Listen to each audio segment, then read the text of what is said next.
to the Unofficial Controller Podcast, your weekly gaming podcast, episode 200. We couldn't let this slip by without bringing out an absolute mega celeb. It's Mike Rouse, a.k.a. Retro Gamer Boy.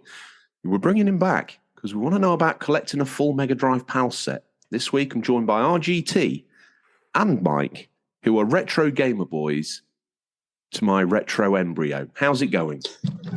Very well, thank you.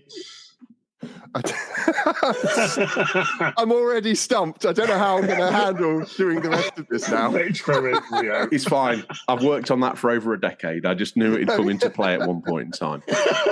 Gentlemen, it's absolutely great to have you here. Mike, I must flock you with as much admiration and wonderful praise as I can heap upon you in one go. We've had some people on, and I realised that you were Sir Mike Rouse. And a knighthood in the UCP realm was considered to be next to God, really. But we've had other people on, and I've raised them up. Ashens came on, and I made him, I don't know, I got a little bit crazy. I made him a lord. As soon as I did that, I thought, that's disrespecting the other peers in the realm. It's time. Marquis Rouse, rise.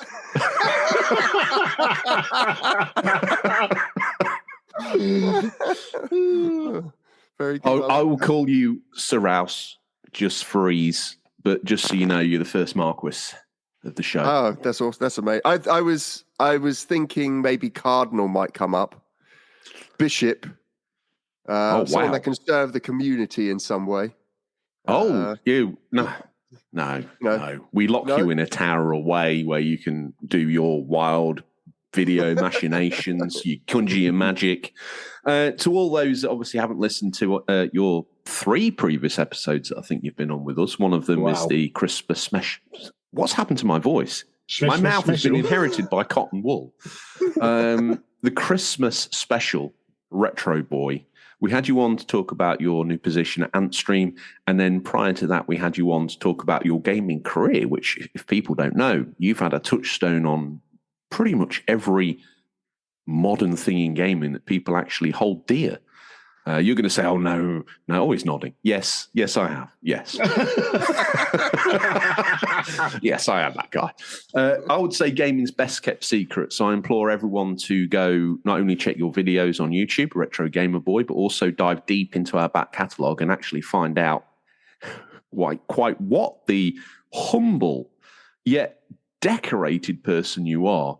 And not only do you work behind the scenes to make amazing things happen for us at Antstream now, providing us a full back catalogue of games, you're also curating your own Megadrive set, which people can watch you on YouTube, the trials and tribulations of collecting.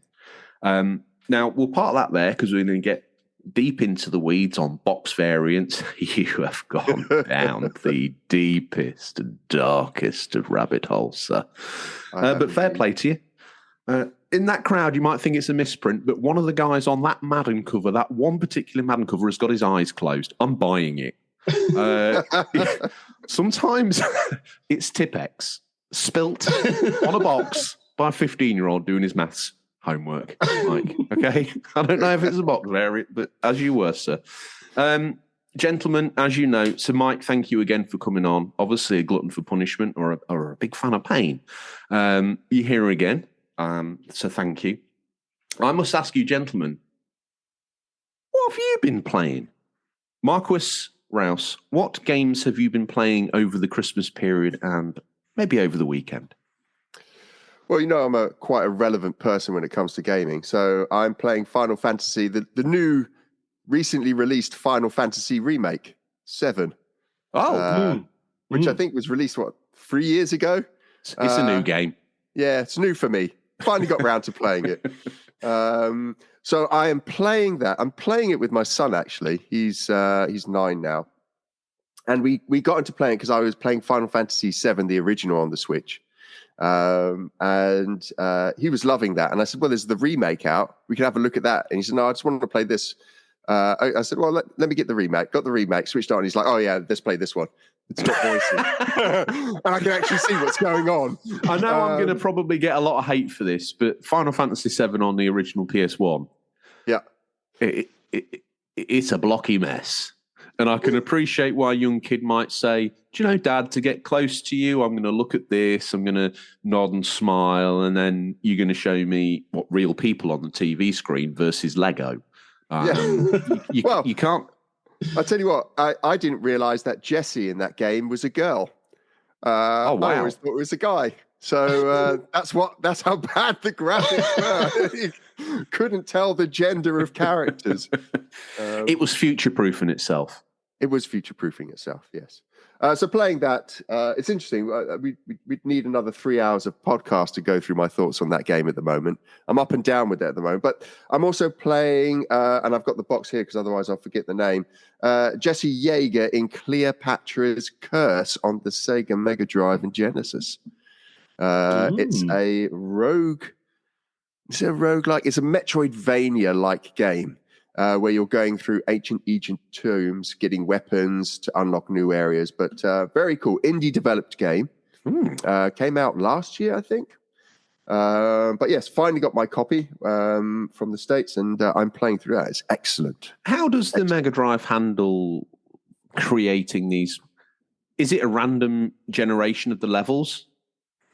Do you know anything about the workings behind the scenes, or is it the same stuff because it's a roguelike, or is it just that you die and then you work through the same levels again, more in a like? So it's more Metroidvania stuff. Like I think the rogue-like elements are kind of more the platformy elements or the navigation elements to it, but the structure of the levels are more Metroidvania, right? So it's a massive map.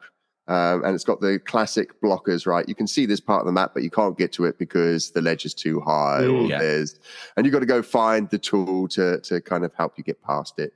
But it's very, very good. It's a good indie title. I think the problem with indie titles though on the Mega Drive is that they're quite expensive. We're spoiled with a Nintendo Switch with $7.99 indie title games. A lot of the Mega Drive games are 60, 70 pounds to buy. They're as much as a PlayStation 5 game. But is that because you think because it's like the physical versions, and cartridges and book that sort of thing? Do you think that's it's probably quite an expensive thing to get a run of them in printed and developed and stuff? So do you reckon that's why the price is quite high? Do you think or? Yeah, it's definitely the manufacturing cost because there's so few people making the hardware and plastic for it, so the costs are quite high. They're not, they haven't got reduced costs through volume. So that's definitely part of that's probably the majority of the cost. And then you've got these guys and girls that are making these games part time in their own time for like 6 or 7 years. I know some people that are making these games and have sacrificed a quality of life for themselves to make these things. So do they need original dev kits, the original Sega dev kits for these? Or no, you can make them on modern setups and then put them up. Yeah, okay. Yeah, there's a guy that's produced a dev tool that allows you to do a lot of this stuff. So it's not easy, but it's easier than it used to be. Yeah. What would original dev kit for a Mega Drive even look like? It's just got lots of lights and flicky buttons on it. Looks like Knight Rider's dashboard. I was going to say, it sounds like HAL from Space 2001 or whatever. The Knight Rider reference is great because if you've ever seen the Mega CD dev kit, it looks exactly like it's been pulled out of Knight Rider, out of kit. Really? Yes, it's got shades of it in its original. The Mega CD1, it's got shades of it with those red and green flashing lights. It's got that vibe. I just love that stack. I mean, I haven't got a full girthy stack like you, Mike. I've just got maybe a semi-long stack, but you've got you've got karaoke on it. You've got the whole bag of tricks. I got everything on that, yeah. Oh no! You need a PG show to take it around. I'm going to get into all this good stuff coming out that we're going to have to push. Yeah. What else have you been playing? Anything else? Those two have taken up my time. I am playing. So I got a little group of people that we called the Retro Refresh unimaginatively titled group of people. But we have a game of the month that we're playing, and we put it out to other people that kind of are interested in what we play and ask them to join along with this. So we're playing Soul Reaver at the moment. So I'm playing Soul Reaver on the PlayStation 1. Last month, I think it was Hogs of War we were playing. So Soul Reaver this month on Dreamcast or on PlayStation is what I'm working through as well. But those three how's games... that? How? I'd love to know your opinion on this, because Amy Hennig, from memory, was a scriptwriter for that game, and obviously we know that she's touched things along the way. Some great, some maybe not so great, but a narrative doesn't always survive the gameplay scenario to come out as this beautiful story. But she always tries. That game, I remember looking fantastic. I was playing it on Dreamcast, so probably the Xbox Series X version of it at the time, and I was just blown away by the ability to almost instantaneously switch between game worlds. They were similar geometry and everything like that, but they were different. There was a bit of a palette swap and other things. Yeah. How's that holding up into your modern sensibilities?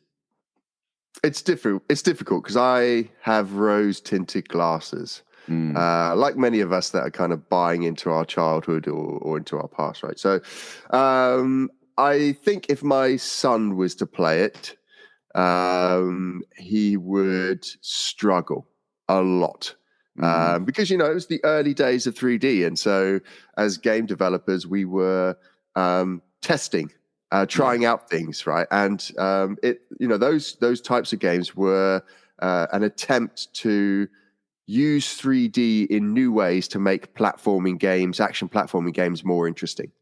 And there's a lot of things we got wrong. So, in modern games, there's a lot of things we take for granted, like foreshadowing. Like, hey, we're going to foreshadow where you go, and we'll do it with some really nice narrative pieces like lighting in the corner, a blinking light there, and a sound going off, and it pulls you in that direction.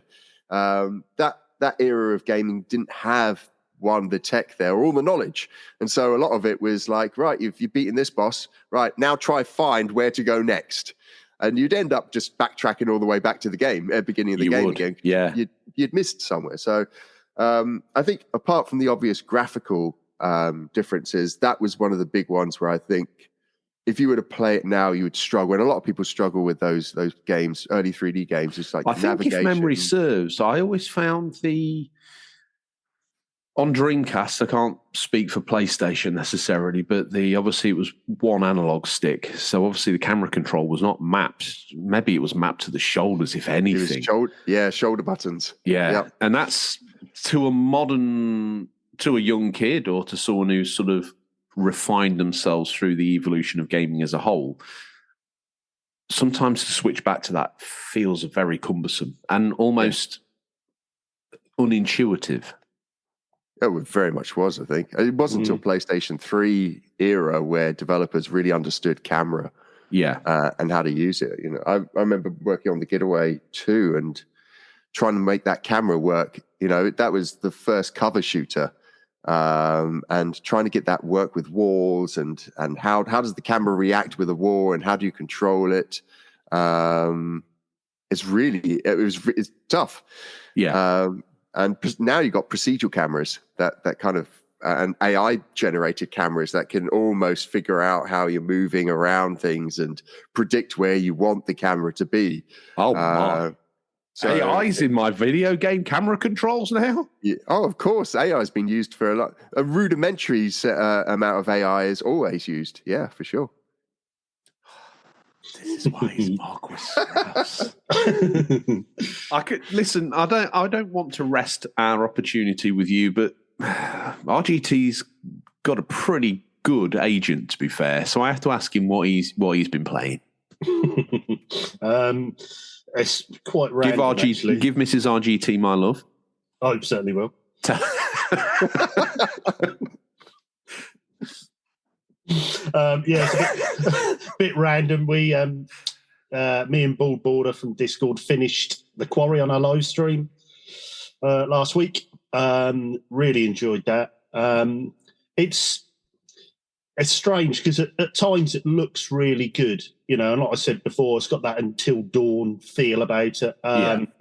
but sometimes graphically it's a bit random. There was obviously issues there, like there's a scene where you're in the lake and the water effects are really strange. They don't look quite right. I don't quite know what was going on there. I think Mike might be able to speak to this, but that was what was that? What was that Google thing they had for a while? What was that called, gentlemen? I've forgotten. It was that great. That streaming thing they had where you got the controller off the internet and they... Stadia. For a minute, well, the way you were both looking then, I thought, have I dreamt this whole scenario? I was trying to link, because you said stream and you were talking about water, and I was like, what water thing? Yeah, I was thinking that. I was thinking, oh. And I wonder if the legacy of it being a streaming platform game, which obviously would have had bitmap interference, not only from the streaming level, but also the presentation of it on your screen, and then obviously maybe even lost frames, whether that was something they'd coded in and then couldn't uncode, and it would have been hidden, much like the games were back in the day of CRT, by the interlacing and the streaming of a video off of the internet. That's, hey, what do I know? I can barely turn the PS5 on. Yeah, I'm coming out with all these highfalutin ideas. Who the devil am I? But do you think, because it seems that particular scene has been quite egregiously mentioned a few times by a few people, and I just wonder is there something in there that sort of says that this is where this is there, that's there for this reason? Mike, can you speak for that? No. That was a classic Bobby moment. We have a co-host called Bobby from America. You ask a really long, convoluted thing, and he's like, "Now, nope." Okay. No, that's all the streaming tech is handled by the platform. It's nothing to do with the game, so you don't have to do anything with modern streamed games at all. All handled by platform. So that would have just been.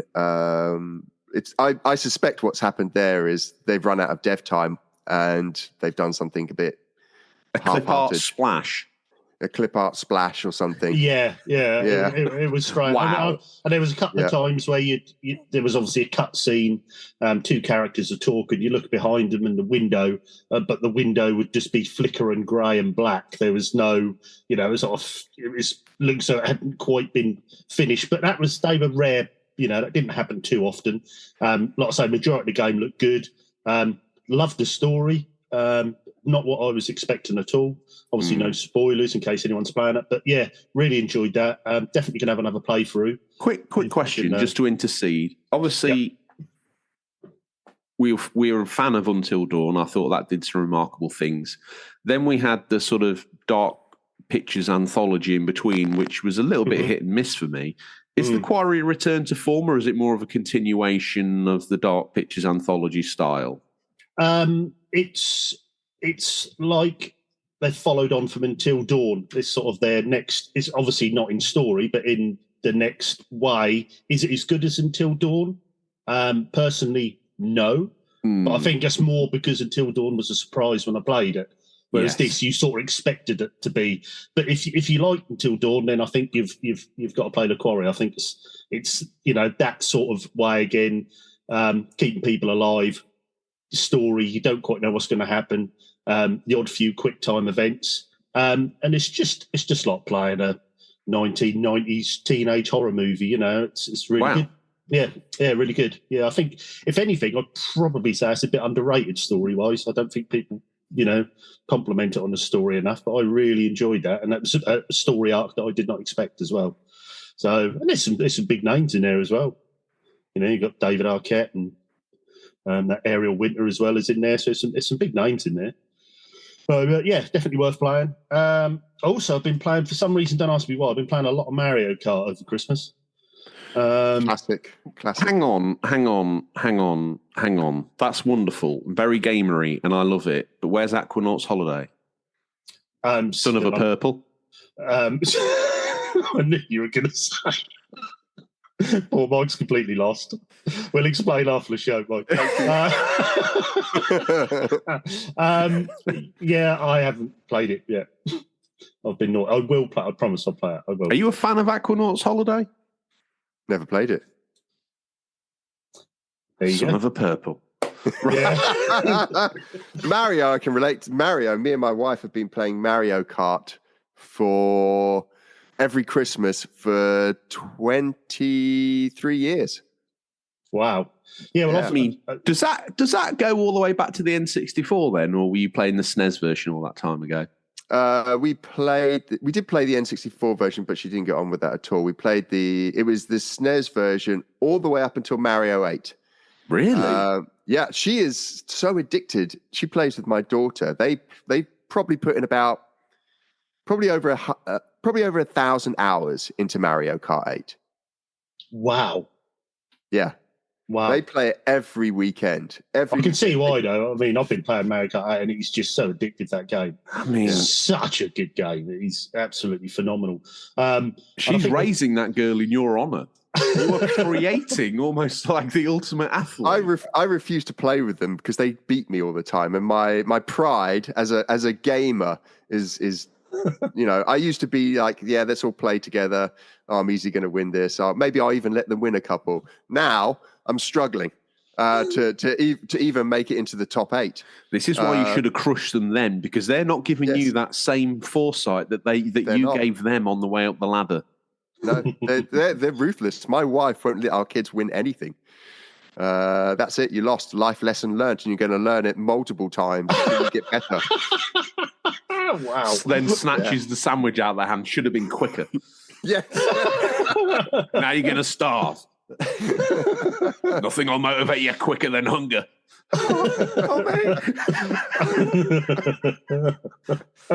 Speak to your soft touch father. He might give you half a Ginsters. Wow. Okay. So, what else? Well, just quickly go back to Mario Kart. We had a challenge. We have the challenge accepted on our Discord, which is done by Digital Monkery, and it was the Baby Park level. You had to do it as quick, the 7 laps as quick as you could, which got really competitive.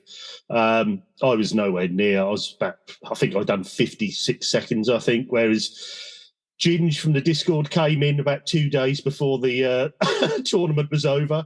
Never played Mario Kart. Straight in, 50 seconds, bosh, done. I've won. See you later, guys. Straight out.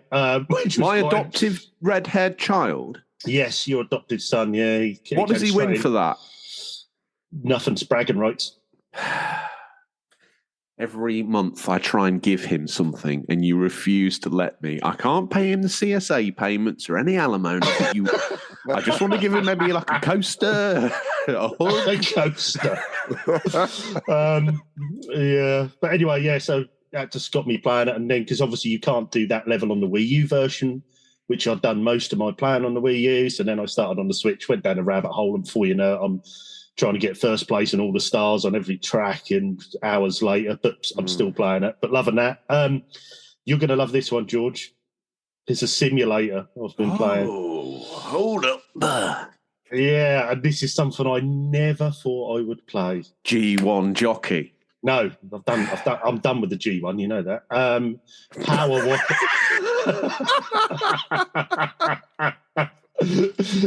Power Wash Simulator. I'm with a G1. Okay, pal.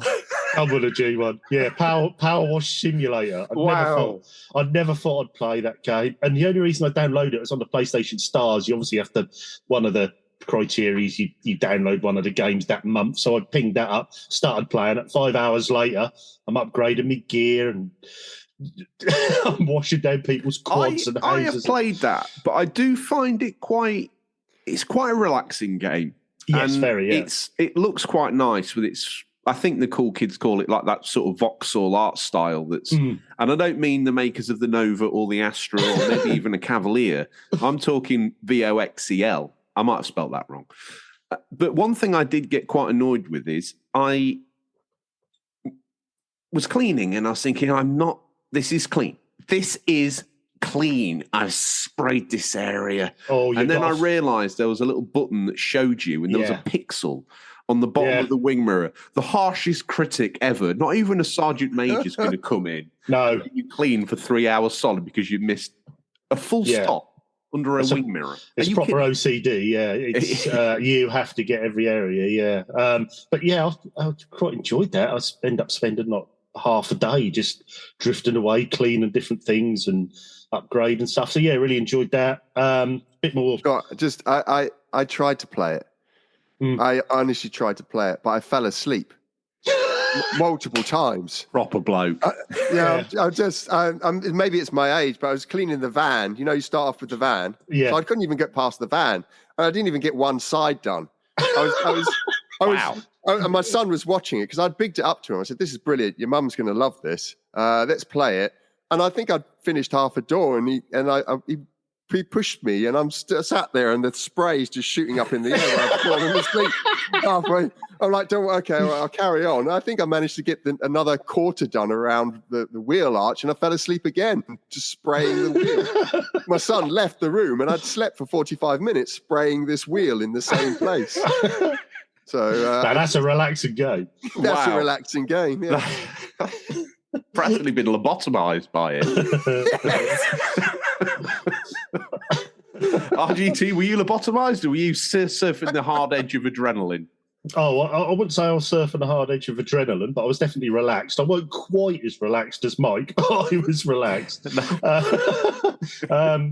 Yeah, played more, EAFC 24, more career mode. Won't go into that, standard bits and pieces. Halo 2, which I did finish. I mean, it's obviously I've missed a lot of the Xbox exclusives. I've been going back, playing them on original hardware.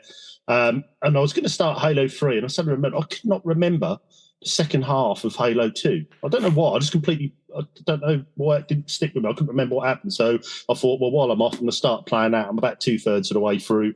Loving playing that again. Oh, brilliant. Absolutely brilliant game. What is it about 2 that sort of sings to you? Because after 1, I found 2 to be a lot tighter narrative and a lot sort of more honed experience at the beginning. You were more funneled, whereas Halo 1 would often give you these big areas to play in. Yeah, definitely. The first half of Halo 2, you're very much funneled through the ship down onto Earth. You feel like you're in interactive battle. And this is not to decry it, but if you start to peer around the corners, you realise that you are being very directed to the point. Definitely. Yeah, definitely. And it felt like a different game for that reason. Obviously, later on, it opens up a little bit more and starts to restore some of the former gameplay experiences. But did you find that a positive or a negative all this time on?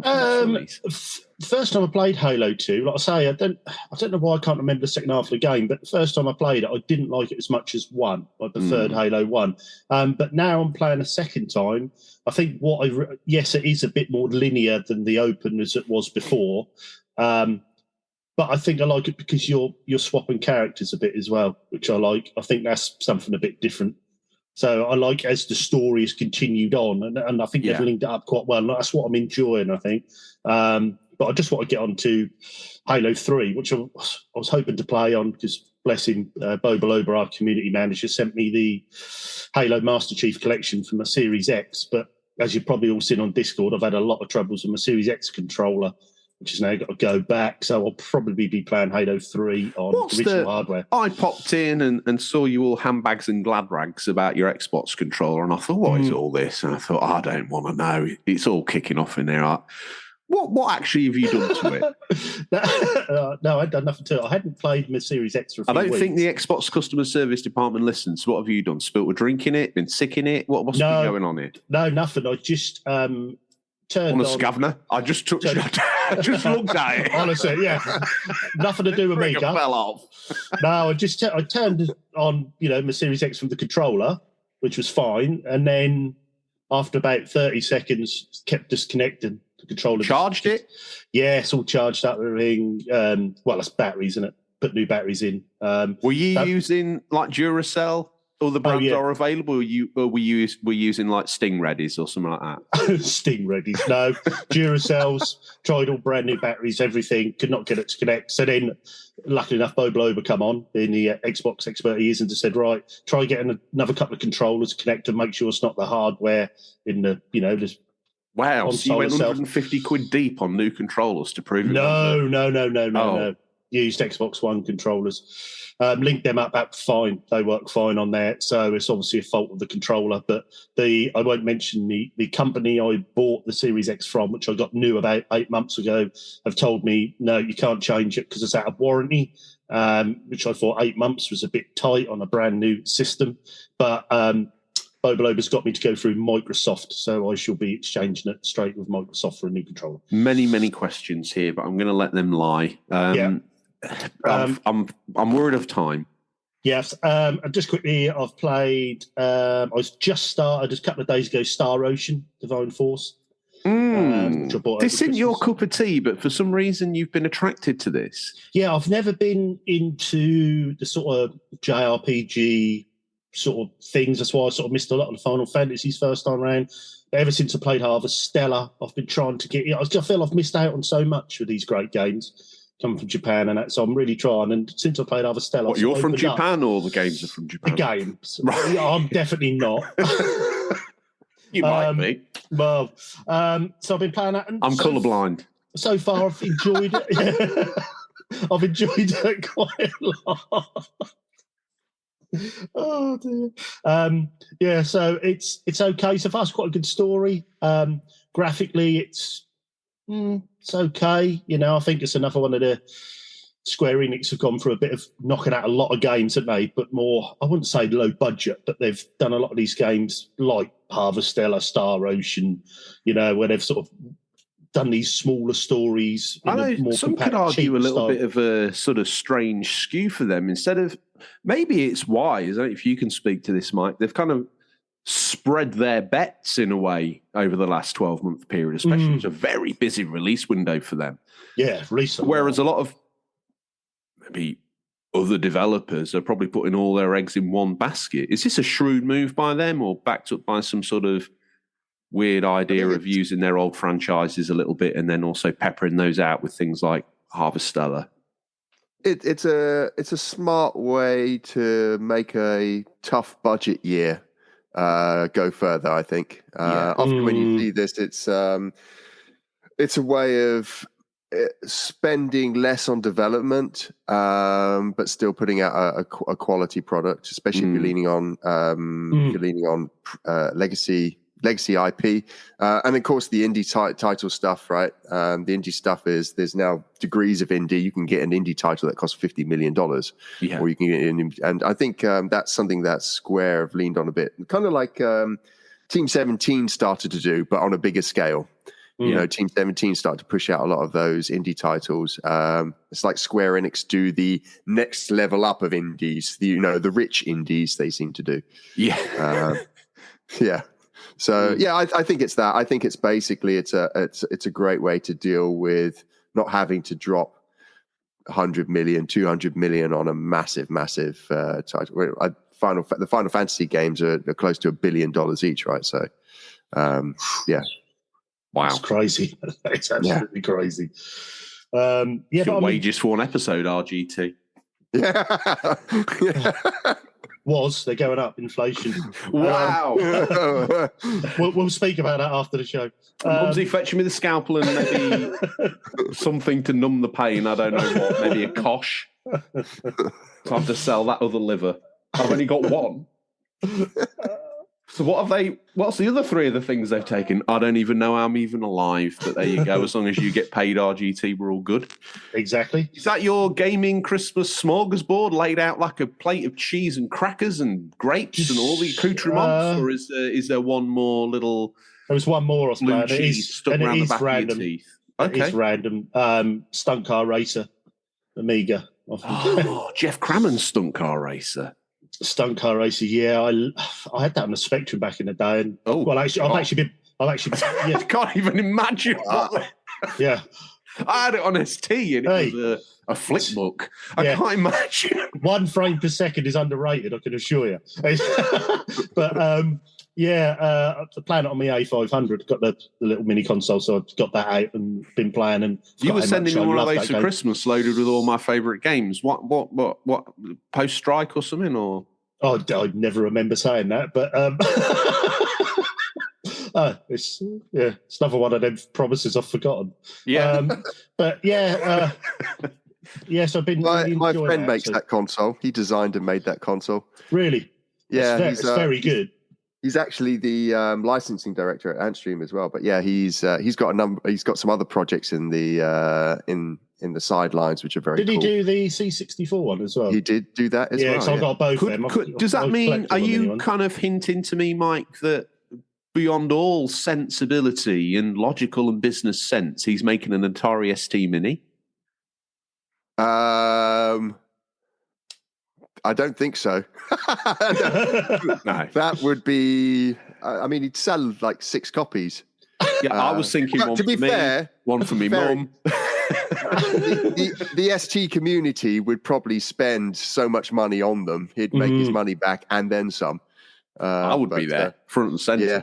The A500 one, and I keep saying Amiga, I shouldn't call it Amiga because it's just an A500, but it's very good. You know, you can put USB keyboard in. It comes with mouse. It comes with a sort of hybrid Amiga CD32 controller. And that's a good controller, very good controller for the money. That's a brilliant little thing. And then you can obviously add USB sticks on and your games, all legally, of course, add them to it. So you could get a proper. Can you get a zip stick for it? Zip stick.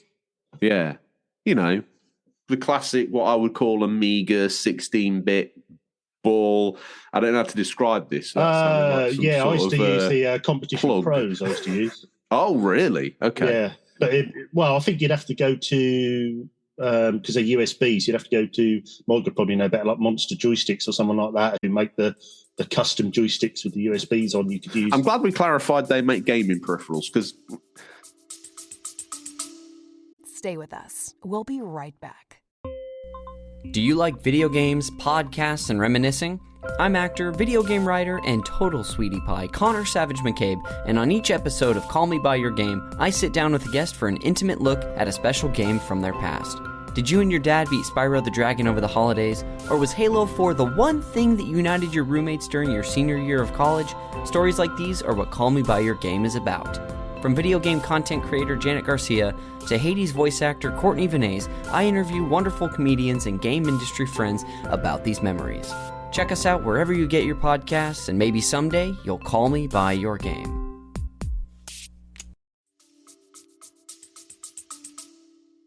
Bit of a... Anyway, that's all my games for this week. I don't think I'd want to be Googling that blind. No. Right, crack on. What have I been playing? Oh, goodness gracious me. I've kind of almost lost all... If you say Anno... Mike, do you know about Anno? Oh, God. What, the sim building? Yeah. And my wife loved it. It's her favorite gaming series ever. And I love city builders. Like I play Civ 6, is it? Yeah. I look on my Switch and I've got something like 400 hours in it. I swear I've only put in 6, but it reckons I've got 400. But yeah, I love those city builders. Anno 1602 and all that kind of stuff. Yeah. Has your wife, aka a woman that's now bumped right to the top of the people I fancy list, is she playing Anno 1800 or is she playing the older versions? She hasn't played one of the modern versions. I think she's on the 1602, is it? Anno 1602? But she has got the modern version on there. Please get her Anno 1800, because if she's not played it, she will thank you. It is...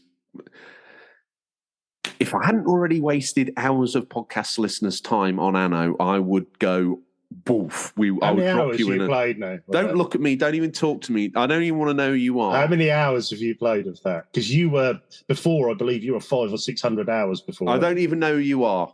Come on. I'll tell you what else I've been playing. I've been playing. I want to know how many hours you've played. I need to check the save. It's got to the point where, I don't even know anymore. And the weird thing is, I've done everything I can do. I've fixed everything I can fix, and I still load it up and just sit and stare into it. The music, the little people, you get the odd issue, which you can fix. I mean, I've been an absolute warmonger and crunched every single other not NPC down to just one island, only for the fact that I can then extract some form of trade from them. More of a tyrant. I'm an absolute devil, but I'm having the best this time. What else have I played? I tell you what I decided to focus my time in on over Christmas was Forspoken on the PS5. What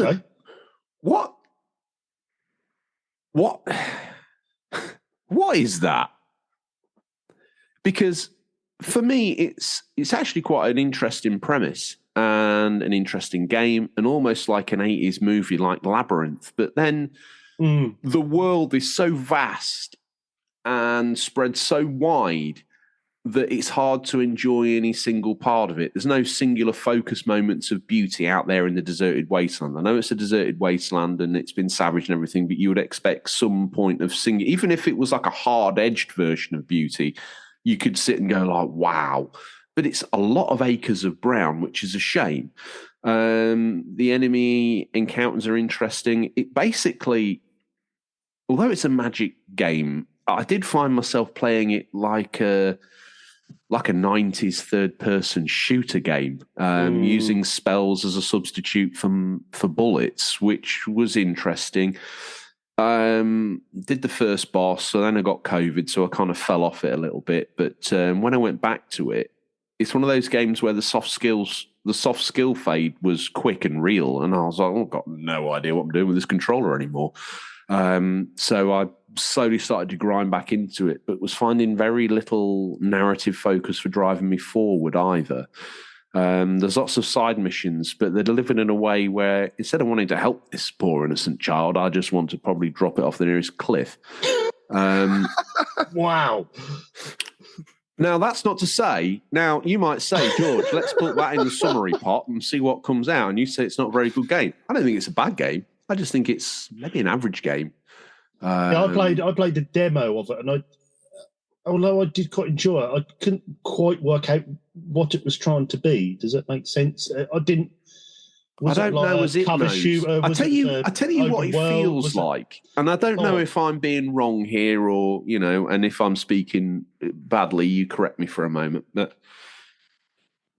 you're a teenage girl thrown into an alternate universe. On the way in, there was a little bit of foreshadowing. Her favourite book was Alice in Wonderland. Okay, that's quite cool. I want to see where that goes. Alice in Wonderland's full of colour and interest and all that sort of stuff. When you get in there, she goes from being, she's a brazen youth with a bit of a criminal past in New York. As soon as she gets through to Athia, as I believe it's called, every other word is an F-bomb. Okay, who likes swearing? Kids like swearing. Okay, right, kids love swearing. What else does she do? Well, she manages to collect a floating cat or cats that sort of float along beside her. Who loves cats? Well, that'd be wrong for me to say, but I would say girls love cats. Yeah, okay. What's the other thing you can collect?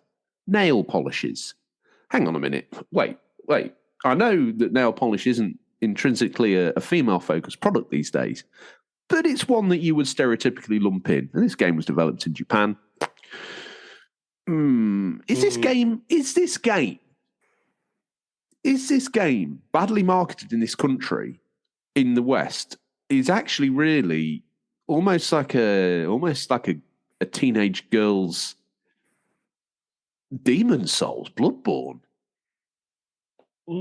Maybe. I want to float that out there. I would love to see the design docs and see, where did this idea, because all these sort of disparate features in here. I'm a gamer. I saw it on the bus. I'm a man. I play PlayStation 5 here in the West. Yeah, I shouldn't be playing these games because I should be out earning money for my family, but I'm playing video games. It didn't feel like a game that was directed at me when I played it, but from the advertising and the way it was like hooked into my demographic, it felt like it was another PlayStation 5 exclusive that was marketed here as almost like an Horizon, almost like one of those big games. And it fell short of that in terms of its narrative delivery, but it delivered on something that I tried to get my daughter to play it, but she was having none of it. Is this game for you or no? Dad, it looks a bit drab and boring. I'm going to fuck to my bedroom to watch Downton Abbey for the 8th time. Like, okay, fine. So I don't know. It's an interesting game. I'm going to go back to it because it's got some interesting things I want to kind of see through.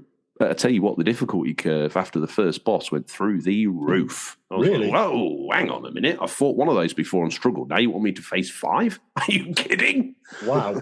I have no more skills than I had when I struggled to beat 1, and now I'm facing 5. I guess I've wandered into an area I'm not meant to be in. Or it's got a lot more difficult. Who knows, because there's no signpost. The other game that I've focused my time on, GTA 5. Struggled with it for many, many years. Many years. I always tried to get you to play that. And it's an interesting story, but it's a hell of a long narrative for the online game. It's a hell of a long tutorial for the online game. Even the last couple of heist missions are tutorials for the online. Yeah. And I hate to say this, I don't know if they smoke and mirrors you, because you're like, no, I'm thinking about it, George, says RGT. Sweating profusely. You're right. It is. No, you're right. Yeah, you're right. Even at the very end, they're unlocking to you things that you will be using in the online, and they hold them back from the one-player game all the way until the end. They're like, oh, by the way, here's another new play mechanic. What use would this be right now? The devil's... They're getting revved up for the online, aren't they? I can smell it on their breath. So, yeah, interesting game, heavily crooks towards making the online pay. And do you know what? It worked out because it's been in the charts for 10 years solid. It's seen PS3, PS4, PS5 releases. No doubt we'll get remastered on the PS6. It's been on the Xboxes. It's hoiled as this great mastodon. To be honest, if GT6 doesn't come out and cure cancer with the amount of money that they've made, I'd be surprised. It's got to. It's almost got to. And they're gonna want over $100 for that game. I'm putting it here now, 2025 prediction. That game is... They struggled with Red Dead. You could hear it in the gears as they grinded that game. You could hear the narrative of some of the key directors. There's something else as well. There's no Dan Houser on GTA 6. So it's going to be interesting to see the narrative, the story, how well that's written. I like to think... I mean, you think like Red Dead 2 and stories like that, it was brilliantly written. Great I'd games. like to think before he was allowed to leave contractually, whether these things are tied in, and one would think if you had the Houser brothers tied down on a contract, one of them would be you got to finish your homework before you're allowed to walk out the door, that at least a draft script was prepared. Now, I know along the way they're probably doing ad hoc rewrites, they're throwing ad-lib lines in, but you'd think the bulk of the narrative, you would hope, would exist as a line before they let him leave, and therefore maybe this could be that one last Houser magic. I don't know, but I wouldn't I got a couple of friends that work on it. They started 6 about, what did they say? I think it was like 4 months before 5 wrapped up. That's when they started 6. Hang on a minute. Wow. Yeah. So what happens with the Rockstar teams is that it takes them a long time to make things because they move the teams to help stuff, right? So like Red Dead would have had the GTA team, Rockstar North, working on Red Dead to help get across the line. They basically move their teams to help kind of finish things off or get things up. So they do long burn games. But yeah, 6 started I think it said like 4 months, 3 months. But anyway, it started while, GTA 5 was still going on. It's just a long burn. They have this long burn that goes on for, almost decades to get these things going. Yeah. And do you know what? And one would imagine the payoff from that is real, because once they switch to the HD universe, and people have complained about Rockstar's sort of game library getting more spread out as time goes on, and how we've seen so many different iterations of 5. One would imagine that's probably quite an exhaustive thing, because it must feel like they announced GTA 6. It's still not out for over a year. You've already been working on it for what feels like a decade, easily at this point. God, it must be so consuming. You must be seeing the animations in your sleep. You must be waking up sweating. Like, oh, my God. Oh, I don't want to go to work. What's up, darling? Can't believe you got the Monday morning blues. GTA 6, darling. I'm done with it. Why? It's March 2012. You've barely put any time into it. Even now, 10 years on, he's absolutely done. I'm excited to see GTA 6. I mean, who isn't? I do believe when Red Dead launched, I think, if memory serves, and my memory is a little patchy, they were pushing the whole, we think games should be more narrative. One wonders if that was foreshadowing or pep in the ground, because they could afford to charge 200 quid for GTA 6, and I guarantee you it'd still be the best-selling game on planet Earth. Mm. Yeah, especially with the online side. If from what GTA. I don't know why, but I was having a bath for the first time. Not that I don't wash, but I normally have a shower. And maybe for the first time this year, I decided to indulge myself in the bath. I didn't feel very well. I'm worried where this is going. PG, carry on. No, it is PG. Okay. And I sat there and thought to myself, could they effectively charge £200 for a game? I don't know what you think about when you bath. I think this is what I think about when I'm laying in my flotation tank. I thought to myself, they could charge it for that. Or they could split it out and charge maybe 90 to 100 for only the single player component, and then the other part of it is sold as a bolt-on. But literally these two, they're not joined unless you buy the £200 pack, and then they are, and it's all beautiful. Or you literally buy, this filthy vanilla disc only, half a game on a disc, or maybe even 4 discs, knowing them, you know what they're like, they're absolutely bonkers, in a plastic throwaway clamshell. Boom, there you go, there's your money. Or you pay the 200, you maybe get a GTA hat, but then you get the online and the full hit. I can see him doing something like that. And I thought, there was a precedence for this with Red Dead as it evolved, where they separated the two out. There's a precedence for this with GTA 5 as it evolved, and then they separated the two out. That gives them carte blanche to launch GTA 6 as 2 separate entities. And maybe is this the time, Mike, question for you, is this the time where they could now split that universe off and say, or is this the death of the single player and they will create this online, almost Minecraft permanently updated universe that will be GTA Online? Yeah, I've been in teams where we've discussed this. I was at 2K where we discussed doing this sort of thing, just having online-only worlds. I mean, it's MMO, but in a modern city setting, right? It really is. Yeah, that's essentially what we're talking about there. It's interesting when we talk about the price point, because if you look at NBA, 2K NBA, that's like, I think it's the standard edition over 100 for that one. No, you got the standard edition, and then you got the next standard edition. That's like $120 or £120, because sports fans will spend stupid monies. In fact, when I was there at 2K, the guy who runs that team said they could afford to give NBA away for free. They make so much money on people buying in seasons and extra stuff. Wow. My God. I think it's interesting. I think they'll always have points of entry for people, because not everyone can do $200, but they may be more aggressive with it. So if you look at any game, any big game as well, you can buy like a £300 collector's edition, right? Yeah. But there'll only be like 10,000. But what's stopping them from saying, here's the collector's edition, it's 300 quid, but it's not limited to 10,000, it's 2.5 million copies. Whoa. They could do something like that. And I imagine that's what they'll do. They have these kind of points of entry so that they can maximize. If they did that, 1,000 future collectors 50 years from now just turned in their grave. So would you like my GTA 6 statue? Do you like my 10 GTA 6 statues? Well, really? Okay. Yeah, definitely. And I think to round all that out, that's all I've been playing. I don't think I did much. Oh, no, tell a lie. Very quickly, I played the Hunter Call of the Wild and Hunter the Angler. Very realistic games. I think I stood on a twig and scared off the only animal I saw in 2 hours of play. Seriously. In Hunter the Angler, I think I caught several fish. But the one thing that sticks out in my mind is throwing out a pop-up rig for a certain type of fish.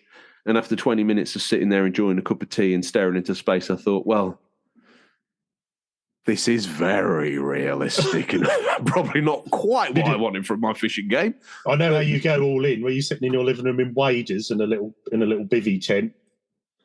Oh, mate. Well, the reason why I downloaded those games was because I was thinking, I wish, as I was playing through GTA, I wish this had hunting or fishing in it. That'd be great to get an RV and go up to the woods, park it up, sit outside, relax a little bit. Oh, I'll download some hunting and fishing games. Google, oh, these ones seem to be reputation quite good. Yeah, graphics incredible. Yeah, download, play. Like I say, first time I stood on that twig, I was like, give me Trevor. Give me the controller for Trevor. He would just rip a moose's head off, wouldn't he, and wear it into town. And that's how I felt. With all that said and done, sometimes my quest for realism probably isn't the right thing to do. I'm clicking on my 286 in the hope it's going to load up the script. I should know already because we've damn near done 200 episodes. Seems like the Ray's infected my hard drive because instead of getting the news, I just keep getting pictures of Ray. Here we are. We've scoured the very darkest region of the internet to bring you the latest stories. First up, Mike Rouse declares, you know, when you're shooting down at the estate, you normally pull lots to see who goes first on the peg. Mike Rouse has first peg rights. It's associated with his peerage.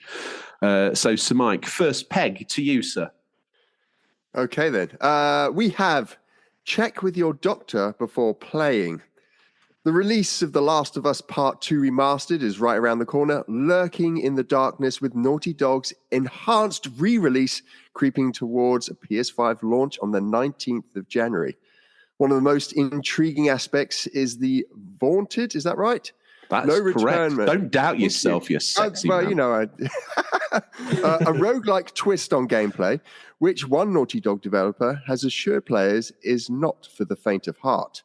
Dale Walker, I know him, senior character designer at the Storage Studio, took to Twitter to tease how successful the replayable roguelike survival mode can be, with sounds good to us. I said that wrong. I should have said which sounds. No. Not recommended for the weak hearts, Walker warns. This no return mode, along with looking like a seriously compelling reason to return to Naughty Dog's bleak world, especially if you already own the base game, a £10 upgrade path, along with how surprisingly epic God of War Ragnarok Valhalla turned out to be, has us anticipating this release with much more than we expected, even in a January as stacked as this. It's interesting. Couple of news points there. I can't believe you know this Del Walker guy. Is he English? I don't think so. Just Del sounds like he works in Croydon somewhere, doesn't he? Like Del Walker. No. What, mate? I got introduced to him. So we went, maybe back in 2000. Can't even remember. I got introduced to him. I went for a tour around Naughty Dog studio. A very unsuspecting place, which is just like you go into this building in the middle of a bleak looking area, and there's these black doors, and one of them opens up into their office, which then is, turns out there's a huge park in the middle of this building site, which is a lavish oasis. Wow. Anyway, I got to meet a lot of people from the team, and I got introduced. We're not best friends. We don't exchange cards or gaming ideas, but I did get introduced to him. Nice chap. Ooh. Nice. Okay. Well, I'll tell you what, listeners. The Marquis Rouse. He is the real deal. I'm starting to think Viceroy might not be a high enough title for this man. This sort of PlayStation guilty as charged, not guilty as charged re-release of titles that we've already played or seen a million times. Million's probably a little harsh, but, you know, at least 2 or 3. Does the roguelite save it from this remastered sort of trap that they're putting themselves in? Is adding this fresh level of something? RGT, you're a Naughty Dog fan. You've got their logo on your inner thigh. What else? What do you think about this? Will you be playing this? Or are you too scaredy boy for this? No, I mean, Last of Us Part 2 I loved. It's such a phenomenal game, story-wise, emotionally, graphically. I think the way you play it's really good. Real step up from the first game. Continues the story really well. I can see me playing it again, remastered. I think they had to add something. I think they've sort of realised that keep remastering things, you need to give someone a reason to play again. So I think this add-on sounds interesting. I'm not sure a roguelike in it. I know they had. Did they scrap their? They were doing the online game that all got canned, didn't it? What I love about that is the alleged sort of story is that some guys from Destiny came down and went, "Yeah, that's never going to work." If I was at Naughty Dog, I'd be like, "Yeah, well, your game doesn't look like it's doing that great either at the moment, so we might just release this anyway because people loved factions and this is going to be great." But they panicked and that whole thing got nosed in the dirt allegedly. Well, they confirmed it's done, but I wonder whether some elements have maybe survived into this faction, into this roguelike element of it. I don't know. We'll never know what we possibly could have got. But if you think about the size of what they proposed and the man hours they must have put into, Naughty Dog don't miss a beat. So if there was a crisp packet, they probably spent 4 to 8 hours on the crisp packet. All that man hours just in the bin, it seems insane to me. Just because some guy who comes over who likes a little bit of Destiny went, nah, it's not going to work. Like, whoa, hold up there now, pal. Yeah, so it's an odd one. I mean, I honestly thought that the Last of Us, the online side of the game, would have been more like what the day before promised, and we all know what's happened to the day before. But when you see the original trailers of that, where you'd be not so much in an open world facing other players, but you'd be in a world where you could have like 3 or 4 of you in a camp. You'd go off together and try and get survival stuff, come back, build your camp up, go off on missions and bits. That's what I could see it of being. But I don't know. They've canned that, and now they've tried this roguelike twist. I'm not quite sure how that will work. I'm not, might well do. I mean, the God of War ones, people have loved that, so that might be a nice addition. But we'll see. We'll see. I mean, what about you guys? What do you think? I mean, for what it's worth, I think this edition of this roguelike thing is good. It adds a little bit of something to it. I mean, if I was to try and throw something like that together, it'd probably take me 100 years. These guys have chucked this together and bolted it to this game as a way of, it's a value add, if nothing else, right? It has to be. That's why it's there. I think it could add legs to the game. It's got a competitive element to it, which I think would be interesting. The fact that you maybe don't quite know what level you're going to go into next, so you don't know if you can quite compare. I just wonder why the PS3 version and maybe even the PS4 version had that multiplayer factions attached to it, which is still played now, is still loved and received well, and it kind of showcases that the controls for The Last of Us were actually versatile enough to enable PvP situations. So why would you shy away from that? Why would you hold that back from people? Initially, when you first play The Last of Us, you think, oh, crikey, these controls feel good, but they do feel a bit sort of clunky, especially when you engage in melee combat.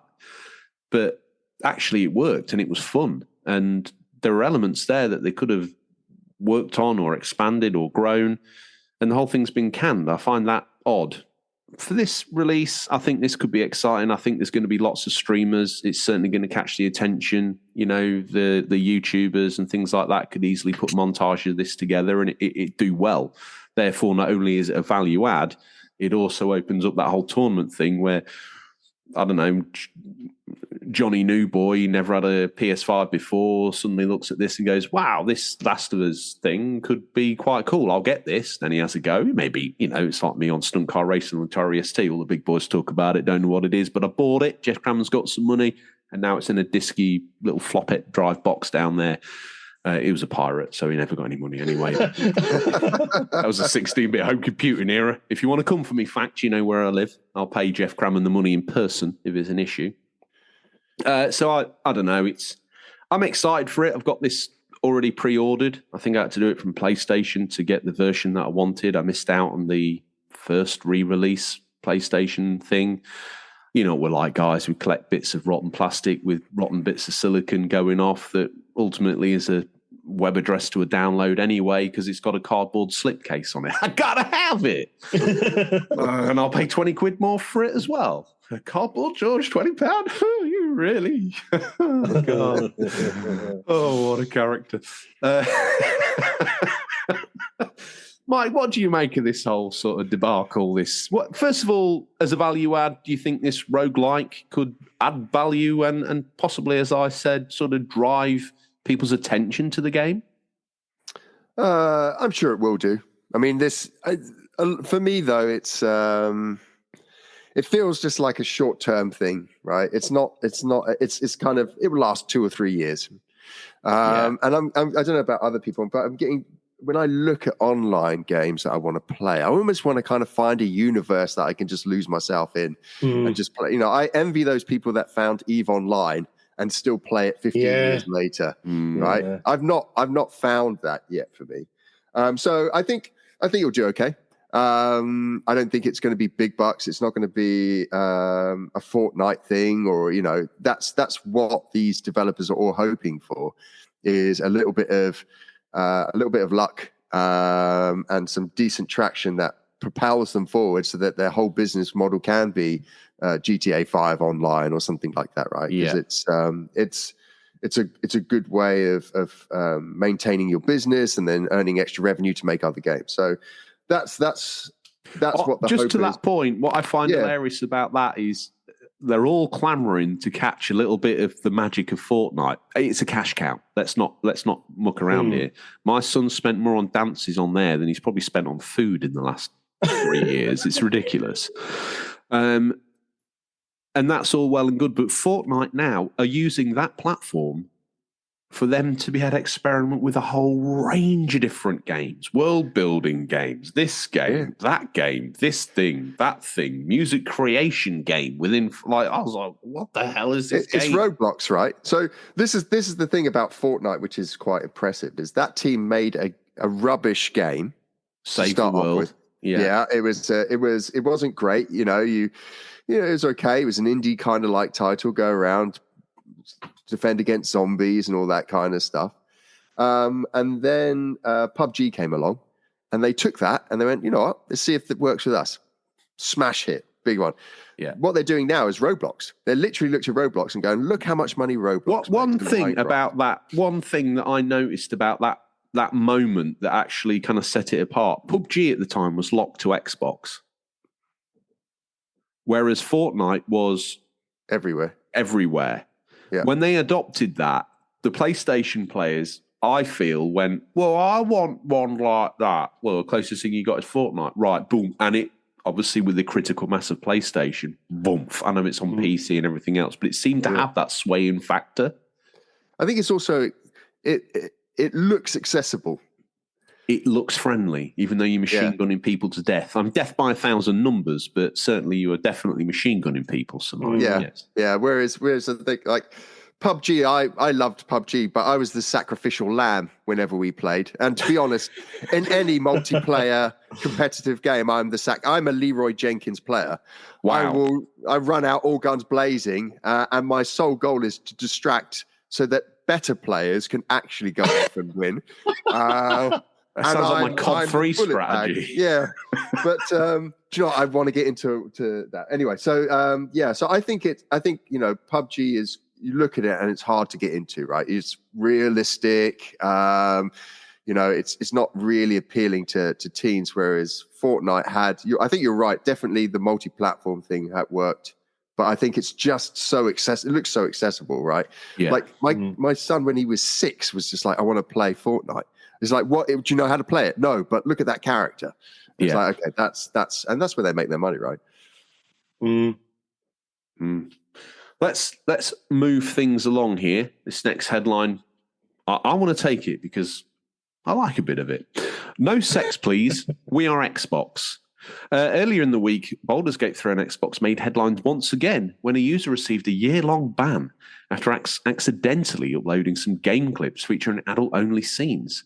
Larian was quick to respond, with the studio's director of publishing noting how annoying and uncool this was. Now in an update, it seems the issue's been flagged. In an update from the Belgian-based developer via social media, Microsoft has been made aware of the issue, and any bans should begin to lift.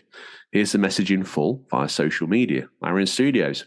Players whose capture clips have been flagged on Xbox should now see their bans begin to lift.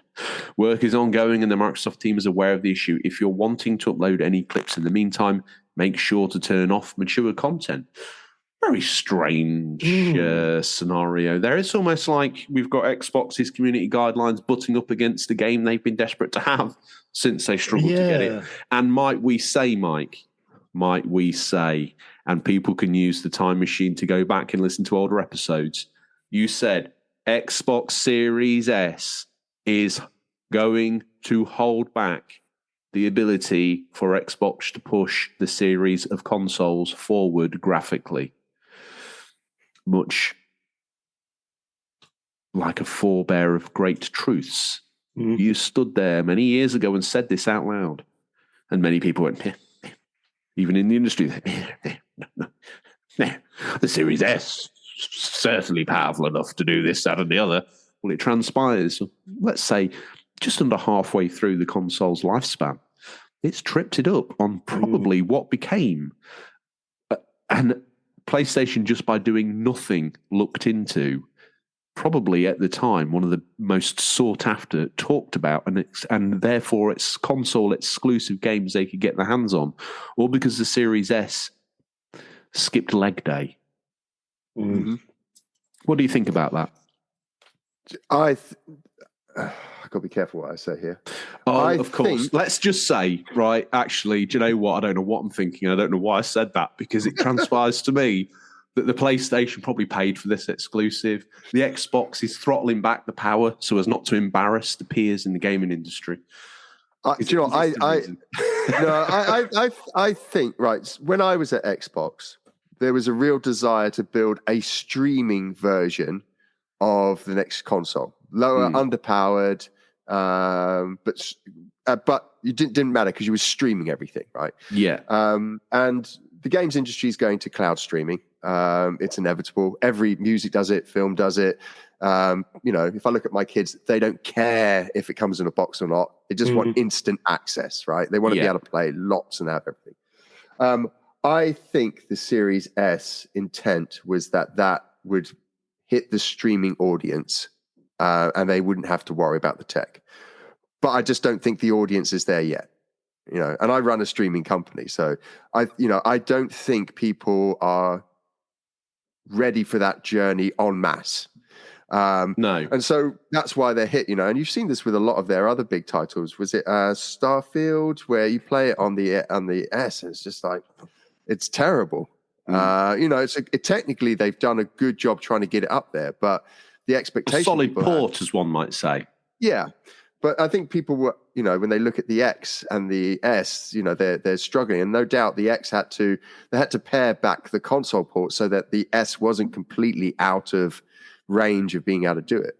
And that's the trouble that Xbox have now, is that if they want to get something running on the X, you have to also get it running on the S, which means you have to make some kind of sacrifice on the X so that the S can be brought along for the ride. Yeah. And so they're not allowed to push as far. And so for developers, the PlayStation is going to be far more attractive to develop for, because you're selling to one audience.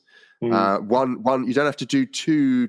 You don't have to do a port of your game to a lower level spec piece of hardware, right? You can just do one, and that's it. And remember, each time you do a port, it costs you money. And if you look at the Xbox, they sold less than half of what PlayStation have sold, and some of that's going to be down to the fact that you've got a dual SKU, which makes it harder and definitely more expensive to develop for. I think, I've got a Series S amongst other things, and it's a pretty fun little console. It's a very affordable step into the brand. I think if you're a young kid and you want to play Fortnite, it'll do the trick, and you look like one of the cool kids. Whether that demographic are the people that are playing it, I don't know. I think to say the Series S is a bad machine, that's not true at all. Unless you're pixel counting and you're really one of those people getting up close, it more than does the job. But it just seems, like I say, as we get a little bit further, it's no surprise to see that some things are taking longer to get ported to the Series X because of the Series S, which, I don't know, it performed an absolutely great job when those consoles launched, and it felt like the Series S was going to win it for Microsoft. It felt like the shrewdest move in gaming, and it felt like a safe bet. And to be honest, if I was sat there looking at metrics, I'd be like, yes, boys, we've got this in the bag. Who'd have thought it? I mean, they never saw this coming, did they? You know, we'll take out some of these gubbins and throw them in the floor and put it in this nice little sexy white box. Boom, they'll lap it up. And we did. And I just wonder if it's still a safe bet, because that SKU feels like it's two different gamers. You've got your high-fidelity vinyl enthusiasts that are getting the Series X. They want all of gaming, all of the time, anywhere and everywhere, in the best fidelity they can get it. And the Series S is for someone who's they like gaming. Maybe it's a kid. Maybe it's someone who's got maybe more legacy with the Xbox brand. Maybe they only bought a 4K TV yet, in which case Series X is big waste of cash. So it kind of fits that bill. They can still play, let's face it, even now they can still play the very best games. But do you think we're going to see a SKU where they're going to say, actually, this one is, or have they locked themselves into, this is the series and you have to make it work? Or could we see maybe a pro console could allow some differentiation, do you think? Mate, I think you're spot on with the analysis there, as always, George. I think it's a great entry. I read it on a lolly stick that Ray gave me. I like that. I think, you know, I'm tackling it from a kind of developer's perspective, and you know, that's the challenge is the porting, right? And we even had to do it for when we put Antstream on, which is very simple. We spent more money trying to get it working on S, and it should have quite easily worked on S, but you know, you still got to spend money getting it done. So from a developer's point of view, it costs you more to go to Xbox. Now, what Xbox have done quite shrewdly is they've bought the games industry. You know, they've acquired Activision, and you've got Bethesda, and those two companies alone build some of the greatest games around. So they do. They've kind of secured those. I don't think those companies would have necessarily done S versions of some like Skyrim, the next Skyrim, the next Fallout. I think if they were still independent, I'm not sure they would have done an S version. No. But now they own them, I suspect that team is, extended their deadlines by 6 months, 12 months, and are kind of cracking on with making sure that their masterpieces of a game will actually run on that console. One question I've got for you is we have labelled the Series S as the throttler of this gen, but I'm sadly becoming aware of an even larger anchor holding this gen back, in my opinion, and it's the Nintendo Switch. Yes. As much as I love gaming on the go as a new convert to the cult of Nintendo, or been refound by the cult of Nintendo, we noticed that your belief in our religion has lapsed. Oh, God, I better get a Switch. I love it all over again. But obviously we see games released for that are also on the bigger boy consoles as well. And I wonder, we've not maybe seen the highfalutin graphical reaches that we've maybe had historically. I'm not saying that a PS3 is graphically better than a PS5, but what I'm saying is at the time, it was doing things that were incredible. And now on PS5, maybe it's Moore's Law, I don't even know, but it feels a little bit more constrained. And right at the back, all the way back there, is a Switch dragging its aged sort of mobile phone processor in portable mode with it, going, well, do you know what? Dredge could have been great, but it's got to work on me, so it's going to be very brown. Do you think the Switch's success has kind of throttled back the industry since its launch just a little bit? No, I don't. So I was also there at the beginning for Hogwarts Legacy, working on that, and we were tasked with doing the Switch version, which lasted all of 6 months before we would kind of said, okay, now work on the next gen one. We'll just do the Switch in the end. The Switch is just an afterthought. I guarantee you, the Switch is an afterthought for making additional revenue for developers, right? Have you seen the footfall of the Switch, though? I mean, that to me seems... It's huge, but like as a developer, you look at it, if you're doing something like Hogwarts Legacy, you know it's not going to be the same experience. It can't be, right? And it's not. I mean, if you play on the Switch versus any of the other consoles, you know, even walking into a shop has a loading screen, and the fidelity's not there. And so... they knew that if they release Hogwarts Legacy on the Nintendo Switch, even 2 years after it came out on every other console, it was going to go gangbusters because there's a novelty there as well. Like There is. when I had PS4 and the Switch, I bought Doom not on the high-end console, which was cheaper. It was £14 or something on the PlayStation 4. I went out and spent 50 on the pared-down Switch one because I could play it portably and whenever I liked. Oh, there we go. You know, it's just, but who am I? it's. I think, you know, we treat Switch as gamers very differently.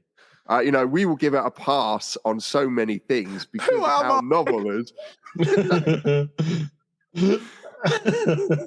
What have I become? Yeah, I know. Do you know, I actually now, when I see a game come out, I like, oh, is it on the Switch though? I don't care if the graphics are... I do that. Yeah. I do that as well. Yeah. Yeah. I don't know what it is. We treat it so differently, and it's, you know, it's a genius move. And, you know, Steam Deck tries to do the same thing, but Steam PC gamers are just very different, or if you're playing a PC, it's very different. I think, you know, if PlayStation had followed, PlayStation could have the same level of footfall there.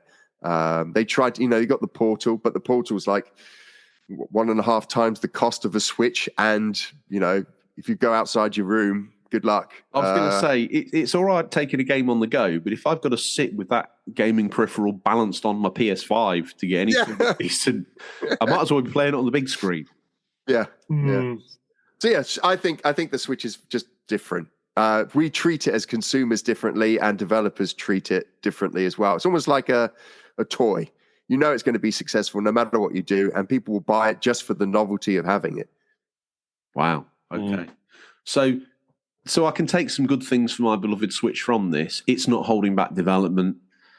No. It's not a toy. It's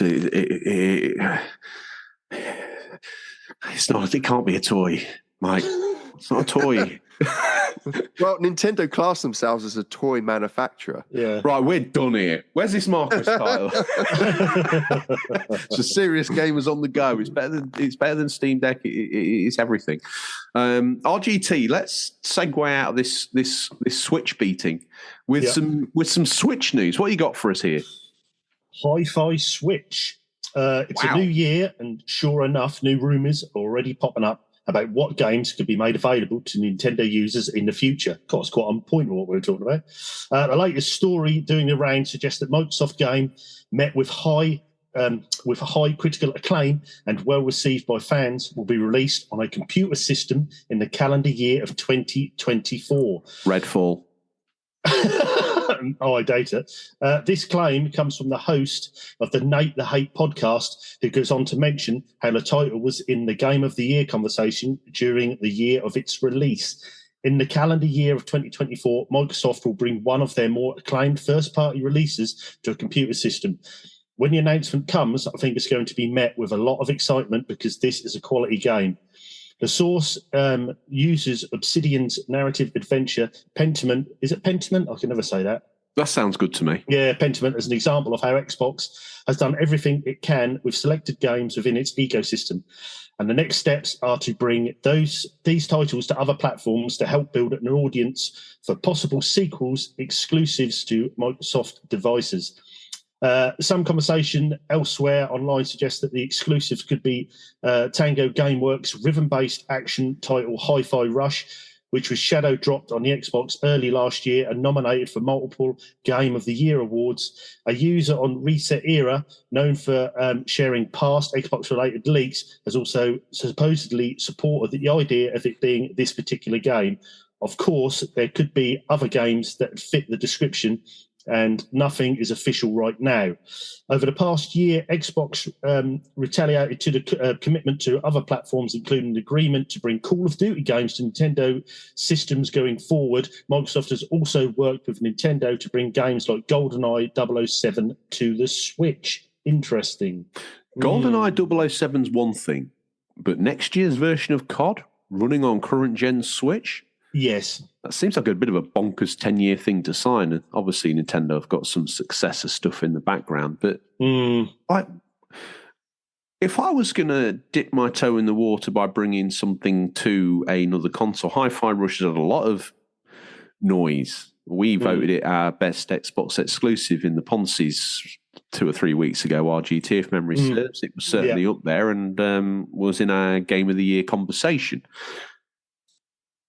To give that to Switch, I mean, to charge for that on Switch, I should work that better round. I don't know. I think that seems like a good idea, but I think if I was Microsoft looking to cash out, I think I'd probably take the Master Chief trilogy and crunch that out on Switch. I mean, we're not sweating here at round on 360, give them what they want. I mean, to be fair, Master Chief's practically dead to us anyway, no offence, Xbox listeners, but they don't treat their king with that much respect. The king's nearly dead. Give them that. Might bring a couple over, no worries, we'll make some money. But they're going to take Hi-Fi Rush, one of the most, I would say, notable reasons to give Game Pass a try. And they're going to, admittedly, they're going to charge. Probably Switch price point. That was my finger. I was wetting it so I could put it in the air. That's the audio showing. What are you thinking? That. And I think $39.99 price point seems like a pretty reasonable price for a Switch title. Hi-Fi Rush. What do you think, Mike? Is this second revenue creation from that, or is this a crazy idea? What are they doing? I think it's Hi-Fi Rush. I mean, it's perfect for the platform, right? Xbox are building a solid relationship with Nintendo. Definitely. They've spent so much money. They've outspent Sony probably 10-1, but Sony is still outselling them in consoles, right, and in game sales. So they need to do something if they want to kind of move away from this third position. And they've set precedent for this with Minecraft. They're more. I think Xbox realize hardware is going away, and you've got to be a platform. You've got to be a platform that exists everywhere. That's where real success it lies for these guys. Sony know it. Nintendo, I don't think care. Because I think Nintendo could pump out consoles for the next 200 years and people would still buy them. Those two players, Sony and Nintendo, are playing for the Netflix of gaming space. They want to be. You want to watch a film, you come to us. You want to play games, you come to Xbox, you come to PlayStation. So their move to Nintendo, I think, is their kind of right. This is it. We're going to start owning this space. And to be fair, Sony are doing the same, right? How many PC games? You can play pretty much every exclusive PC game, PlayStation game on PC. Yeah, true. And there was a time when that was Sony would never have done that. So I think that both Sony and Xbox are not threatened by Nintendo because Nintendo is different. They're not going after the same consumer necessarily. I think Hi-Fi Rush is going to be it. Perfect. I'm hoping it's it because I want to play that on the Switch. Like I say, I look at these. I've got the console that can play it, and I've the service where I can play it for free. Yet I'm still waiting to pay $40 or £40 to buy it on the Nintendo Switch. Does your mumsy look like my mumsy, or does your dadsy look like my dadsy? Because I feel like we're brothers. Yeah. We've got to be. We attack this the same way, Mike, except you're obviously more handsome and slightly, well, I say slightly, a hell of a lot more successful than I am. Those that can do, those that can't podcast, that's all I'll say. Hi-Fi Rush seems like the perfect poster boy, but obviously Sony dipped their toe in the water with some of their older exclusives. Some of the heat had died down a little bit. One could argue almost a little bit, no disrespect to RGT, but dead. Uncharted, dead. Please don't. Dead. And they, with ups and downs, ported those to PC. I mean, you want to play the worst version of Uncharted? Oh, yeah, I want to see that running on the 10X 480i 486 with a supercharger and all that good stuff, 16-bit sound card in the back of it. And it's like, what is this mess? So they've had varying degrees of success there. But obviously, I feel Microsoft more than likely are going to nail Hi-Fi Rush coming to the Switch. And I think they probably nailed supporting Minecraft to PC as well, or back vice versa, and they're back again. So Sony need to probably, I hate to say this, but they certainly need to focus a hell of a lot more on these PC remasters, because I don't think they can afford any more negative press about how they launch in a... It's hard, isn't it, with PC, because people have got such varying degrees of tech. I mean, you've got me rocking up with a 486, screaming why it's not compatible with a Roland sound card. And then you've got people at the other end of the spectrum who've probably got 20 grand rigs and they can't even get it to run right. So, you know, damned if you do, damned if you don't, as far as a PC release is concerned. But certainly we heard a lot of noise about them being suboptimal ports at best. What do you think about this whole porting? Is there some sort of difficulty taking something from a PS5, which is it's got PC bits in it, but it's been very designed. The board's laid out to allow the flew throw of movement from SSD here, and we've got it all positioned on the board very nicely. We've got the cooling system packaged very tightly in there. We know what this can do. It may not be a 486 with a supercharger, but it's certainly a known quantity to us.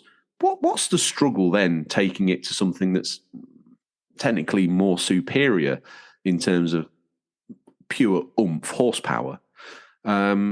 Is it that circuit board integration and some of the ways that PlayStation passes things off to itself that a PC can't replicate? What's the score here? It's money, isn't it? It's money. Okay. It's money. You don't want your dev team managing the port necessarily, right? They can't make other stuff while they're doing the port. And so what happens is it goes out to tender. You don't go for the lowest one because that's going to be a shit job. You don't go for the highest one because you haven't got the budget for it. So you end up with the person in the middle, the person that can do the most average job of porting your game across. Right? It's the most eloquent way I've heard of the tender process before. Yeah, and you know, like there's teams out there that if you give it to them, they're more expensive, but you will get a stunning port of the game that you want to get over onto the console, right? Like Doom on the Switch is a stunning port for what it is. It's pretty amazing, and they paid through they paid a lot to get that port done. Equally, there's other games that are ported to the Switch or other consoles or to PC that are terrible, and that's because they've gone, do you know what? We can put this out there and people will buy it, and we don't have the money to pay the big guys to port this over. So there's always technical challenges, but a good team can get around those technical challenges. But it's whether you can afford to pay for that good team. RGT, you've been quiet. What are you hoping to come from this Xbox Nintendo loving? Are you hoping for Hi-Fi Rush, or are you sort of eagerly anticipating maybe a 1 frame per second port of Starfield? It's a strange one, like what you were saying, George, and obviously what Mike was saying. Hi-Fi Rush is perfect for the Switch. It is almost a Switch game. When you look at it, it looks like a game that would come out on the Switch. But on the other hand, is it not one of the main reasons to draw people to Games Pass? So it's that sort of balance. It's probably one of, if the not best newer games they've done on Games Pass to attract people. But if you're then selling it onto the Switch, you're probably not going to attract those people to go and get an Xbox and get Games Pass. Do you know what I mean? So that's a funny one. But yeah, I can see, like Mike was saying, you can see where they're heading with this, and I think once you'll find there's going to be a very, very close relationship for Microsoft and Nintendo going forward. And I think this is probably a start of a few games that will be coming across, I think, to Nintendo. Is this a sign on the highway that says Games Pass on a Nintendo platform 5 years from here? Or are we thinking this is maybe... that's going to happen. That's going to happen soon. Yeah, definitely. But on Mark 1 Switch? Potentially, if it's streamed, right? You can streaming technology. Like I said, I don't know if you played Kingdom Hearts streamed on the Switch, Mike. But I think I'd rather take a cheese grater to my what we call in Lincolnshire taint. It depends.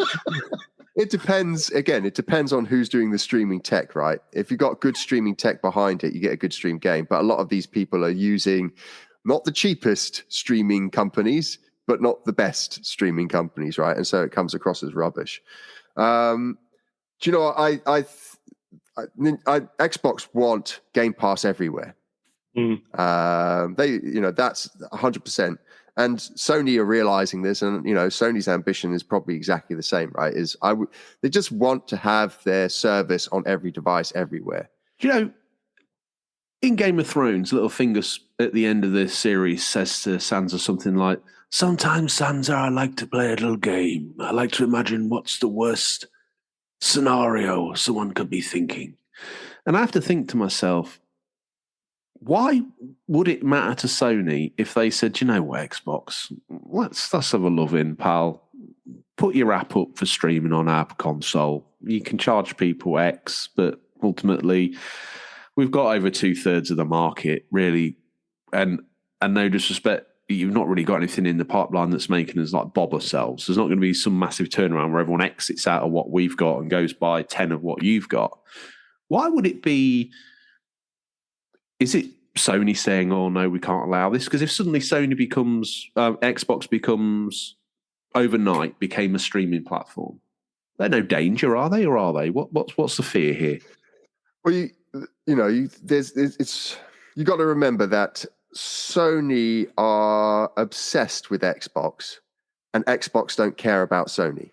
And the reason for that is that Sony's entire business now is pretty much PlayStation, whereas Xbox is Microsoft's probably smallest division. Wow.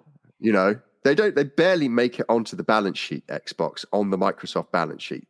That's how they get away with all this naughtiness. Yeah, and when you're Sony and you've had to sell off your, Sony were in finance. There was Sony Finance, Sony Medical. Sony sold off their headquarters in Tokyo. Their company is reliant on this one thing. All their eggs, Sony manufacturing died in the early 2000s. They still make stuff, but they're not the powerhouse. Samsung took that. And so they are, they're very defensive of their crown jewel, right? If this goes, most of Sony's revenue goes, right? We're done. Yeah.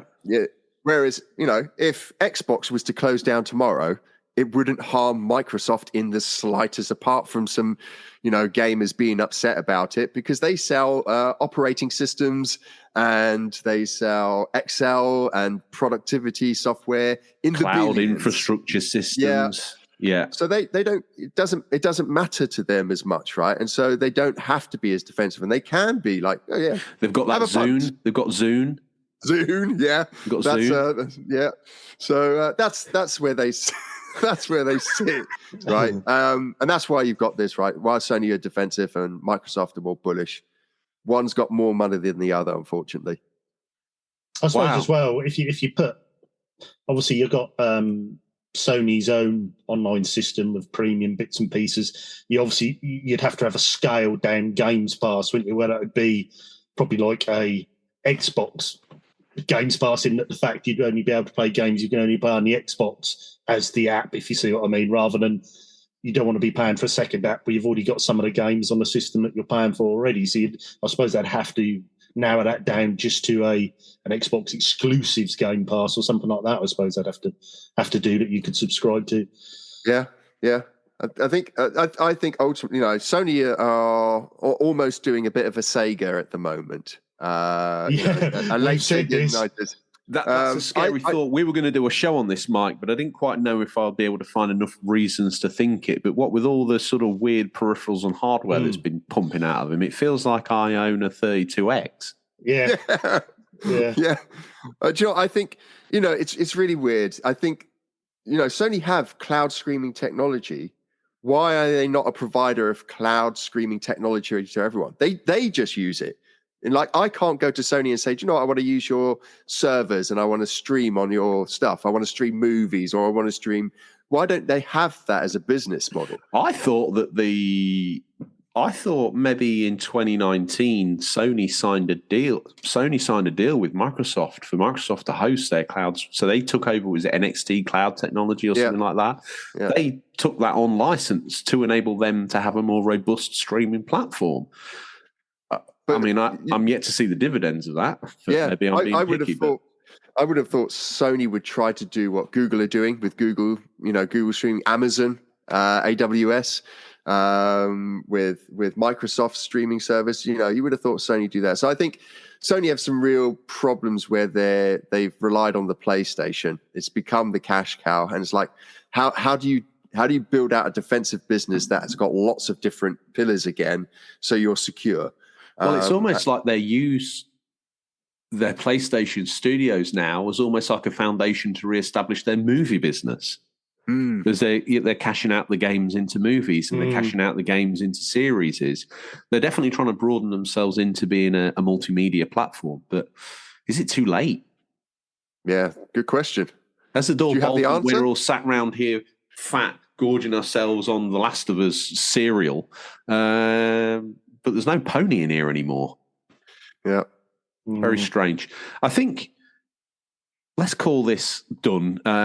Community corrections, did we miss anything? Well, imagine after that robust news round. Absolutely not. But do you have an opinion or take on the news that we missed? If so, RGT, how would the collected masses get in contact with us and let us know that, George, some of your euphemisms are a little bit sort of archaic, if I'm honest with you, mate, and we want you off the show. And Marquis Rouse, probably not high enough title, if we're being honest with you. And why are you even here when Mike exists? Get him in every Sunday and just call it a day. How would they let us know about that?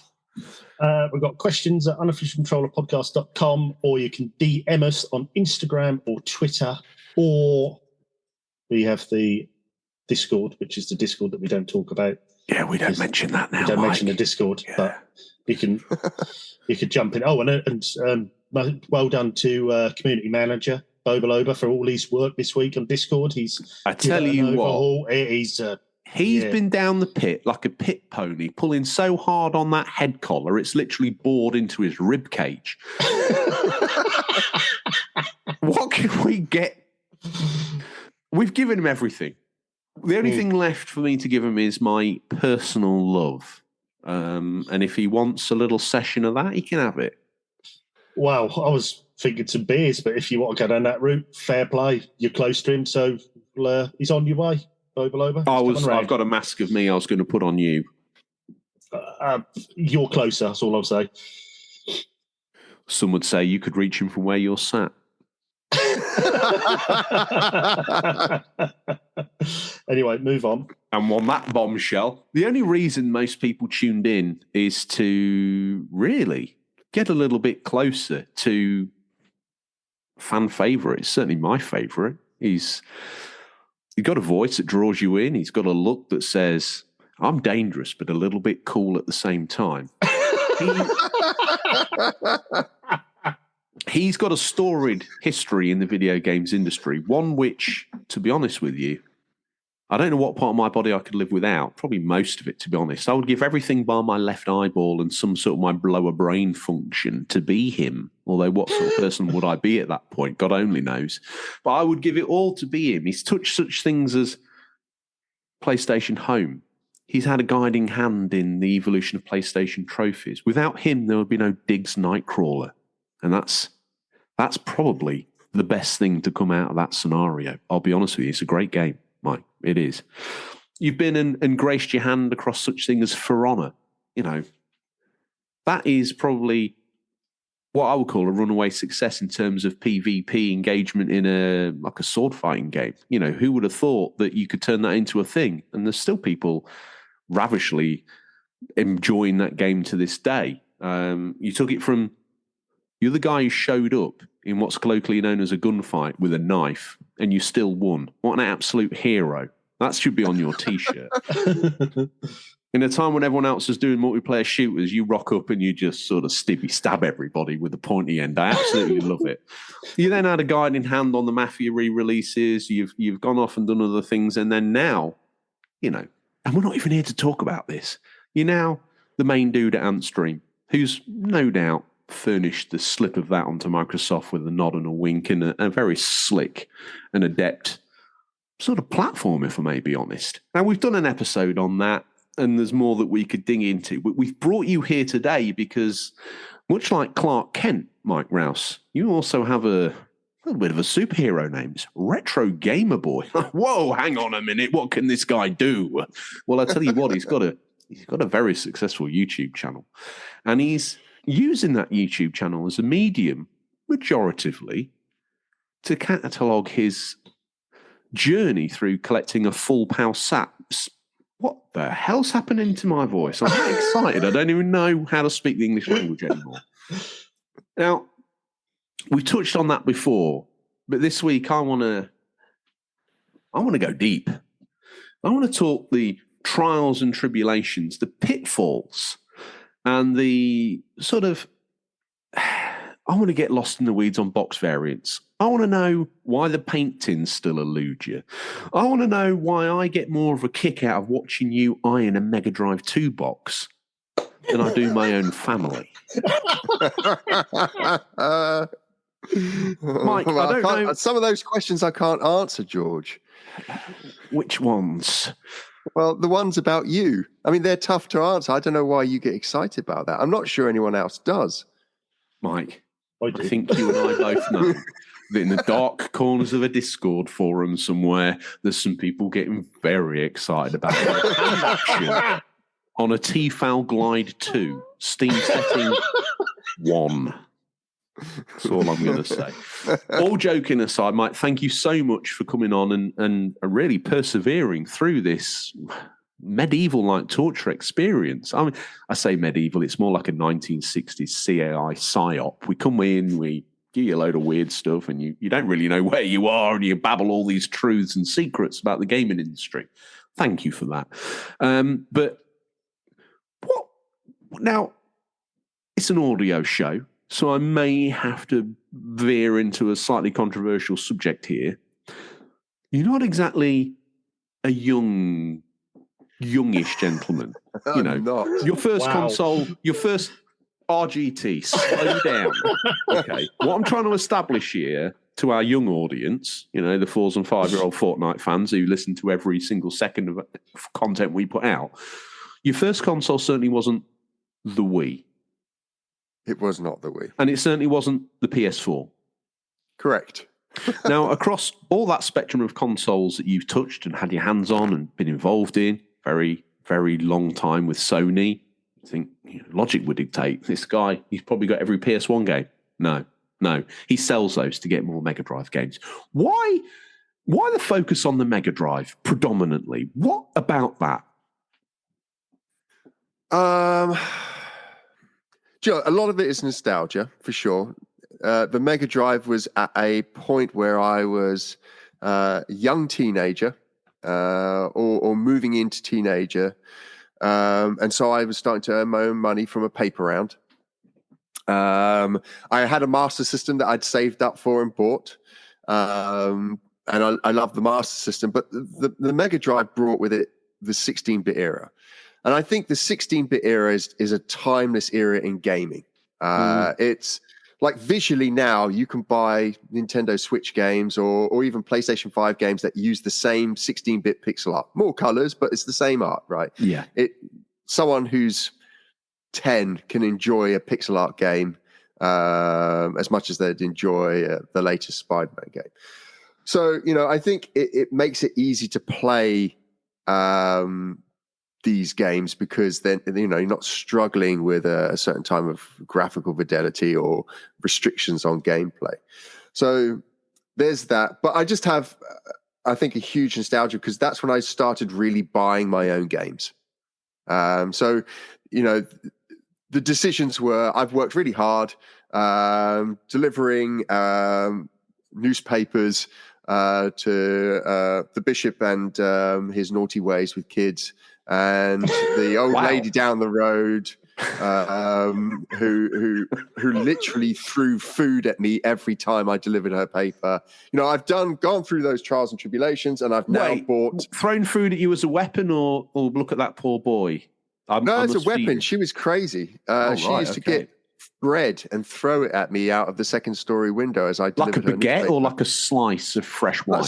This was the 90s, so it was a Hovis sliced bread. I was getting chucked at me. Individual slice, or you'd like a full bag of this? No, like I was a pigeon.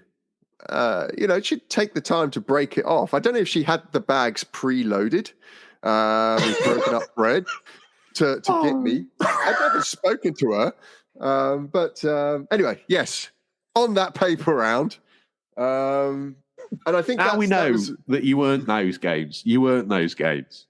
Yeah, I earned those games. And so, I think that lasted with you. Also, it was awesome. I mean, the Megadrive, just sleek, black plastic, controls on it, almost like a hi-fi system on there. The bigger boy system on it. Big boy system, it's almost like how the cool system. I loved the Mega CD when it came out.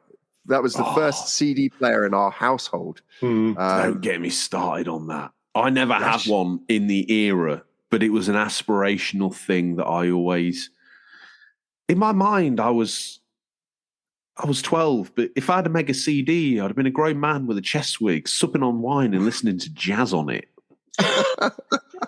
Such a thing. Yeah. What was the music I used to play on there? Because that's when I first bought music CDs, obviously. And music CDs were only becoming a big thing at that point as well. You look like the sort of cat that would have put Prodigy Experience in there. I did have Prodigy, but I got into Prodigy a little later. Mid-90s I got into Prodigy. I think I had... what was that song? 2 Unlimited. Oh, my. The singles. Is that No Limits? Low Limits, yes. No. One of the first music tracks to make it into that. Playing through a TV, a CRT TV, which had probably CD audio quality through a 10-penny speaker. Yeah, Mono. Mono as well, yes. But it was the coolest thing.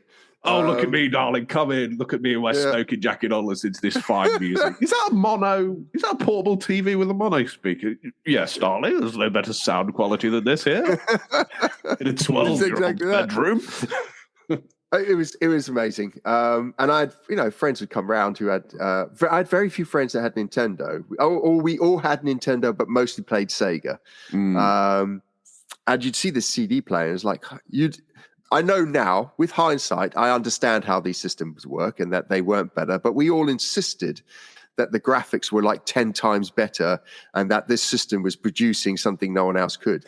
We used to make, and I'm sure I made up most of this stuff as well. Absolute rubbish. The yellow bit of the EA cartridge, the reason why EA games was so good is because that yellow bit had a microchip in it. We used to say that. Yeah. Of course, many years later, taking apart one, I realized it's just a plastic piece of clip-on and it does absolutely nothing.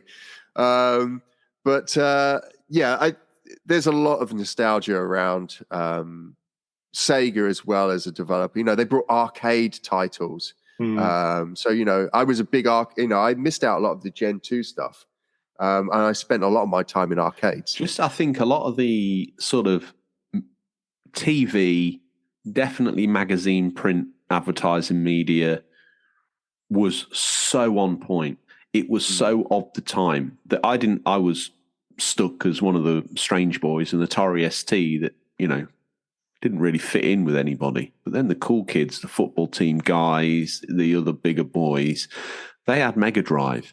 And it just, I would see them and they'd be talking Megadrive, and then I'd go home and I'd maybe talk my mum into getting me can I have this? You haven't got that? Oh no. And I'd pour over it, or Games Master or whatever. And the Tood of Sonic, the Mega CD adverts with that guy out of EastEnders giving that guy a haircut, just all of it. And even that sort of flowed into Saturday morning TV, where the Mega Drive would be the guy with, I dream of it now because I'm follically challenged. Ashens made me remove my hat and I realised I looked like a like an aged 70s wrestler, if I'm honest. And they had the big booth font. They normally had the big bomber jackets, you know, the black zip-up ones, and they were stood there. They're normally not bigger boys. I was 12, so everyone looked big to me, but they definitely had the shoulders on, and they'd be kind of playing this controller almost like it was like too cool. They were too cool for it, but they were persevering with playing Mortal Kombat and Street Fighter 2. And then as a kid, I'd like travel to the Laser Quest place, and those same boys would be gathered around Mortal Kombat, and they'd be gathered around Street Fighter, and it was like, well, play Street Fighter 2 on the Atari ST. It's 8 discs just to get Chun-Li to do a kick. it was painful. And it was just sort of this coolness that was attracted to welcome to the next level almost. I understand, but I understand then. But is it nothing but nostalgia that drives your collection now? I think nostalgia is banded around so much as a word for a reason why people collect. It's not nostalgia for me. It's something that's just stayed with me. You know, it's never left. It's never left. It's, you know, I think when people talk about nostalgia, you know, they talk about it as almost like it was something that you lost and never had, and now it's come back and now you're getting it. I mean, for the I've bought a Megadrive game every single year since its day of release. You know, it's just there. It's just constantly there. It's never been a console that ever left. Right? When PlayStation came out, I think that was my darkest era of not playing Sega, but I still would switch on and play like Zero Tolerance on the Megadrive because I loved it. So it's never left me as a console. I reveal one of my multifaceted sides here. In the Lego collecting and building world, when you put the Lego in the box and put it in the loft that last time, and then before you then get that Lego out and or buy a new set, in the AFL, Adult Fan of Lego world, that's referred to as the Dark Ages. So you're telling me you never entered a period of Dark Ages as far as your Sega love was concerned? During the PlayStation 1 and 2 era, it was the Dark Ages, I guess, for me, but I was still engaged with it. Yes. You know, my Mega Drive is still the same Mega Drive I bought, and it has always been out. Wait, so the thing that you've got the Mega CD attached to, the 32X, the Tower of Power, I think the girth of mirth, I think if you've got that karaoke, it needs a new phrase. I'm not being funny. It needs a new phrase. You've got all that other stuff flagged on the side of it. I saw it touched all my erogenous zones, if I'm honest with you. But you had a picture laid out, it had the mouse, had the thing on the side. Yeah. And I was like, oh my goodness gracious me. I can't get to the bathroom quick enough. I don't know what to do.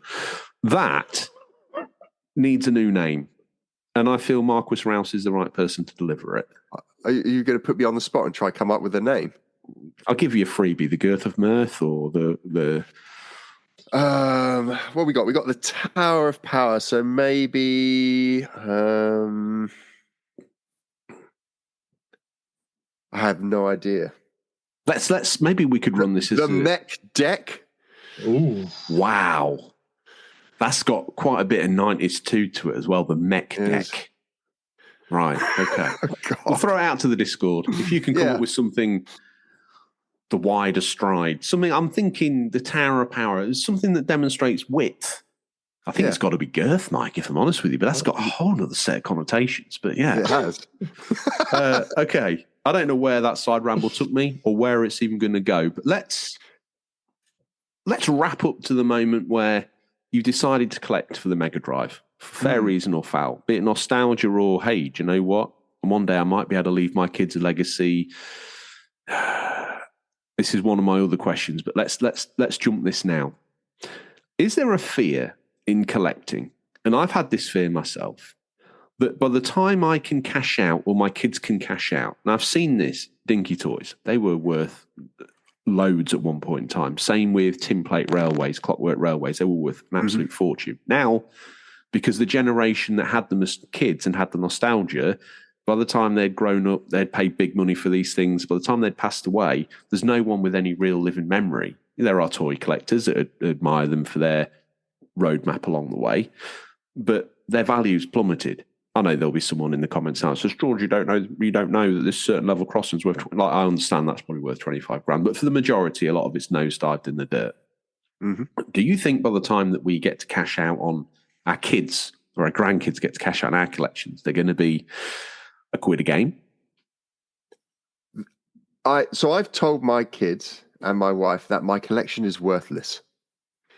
And I pay a lot of money to get the games that I want now, but I already know that I'm not going to sell it. And so my wife said, so what happens?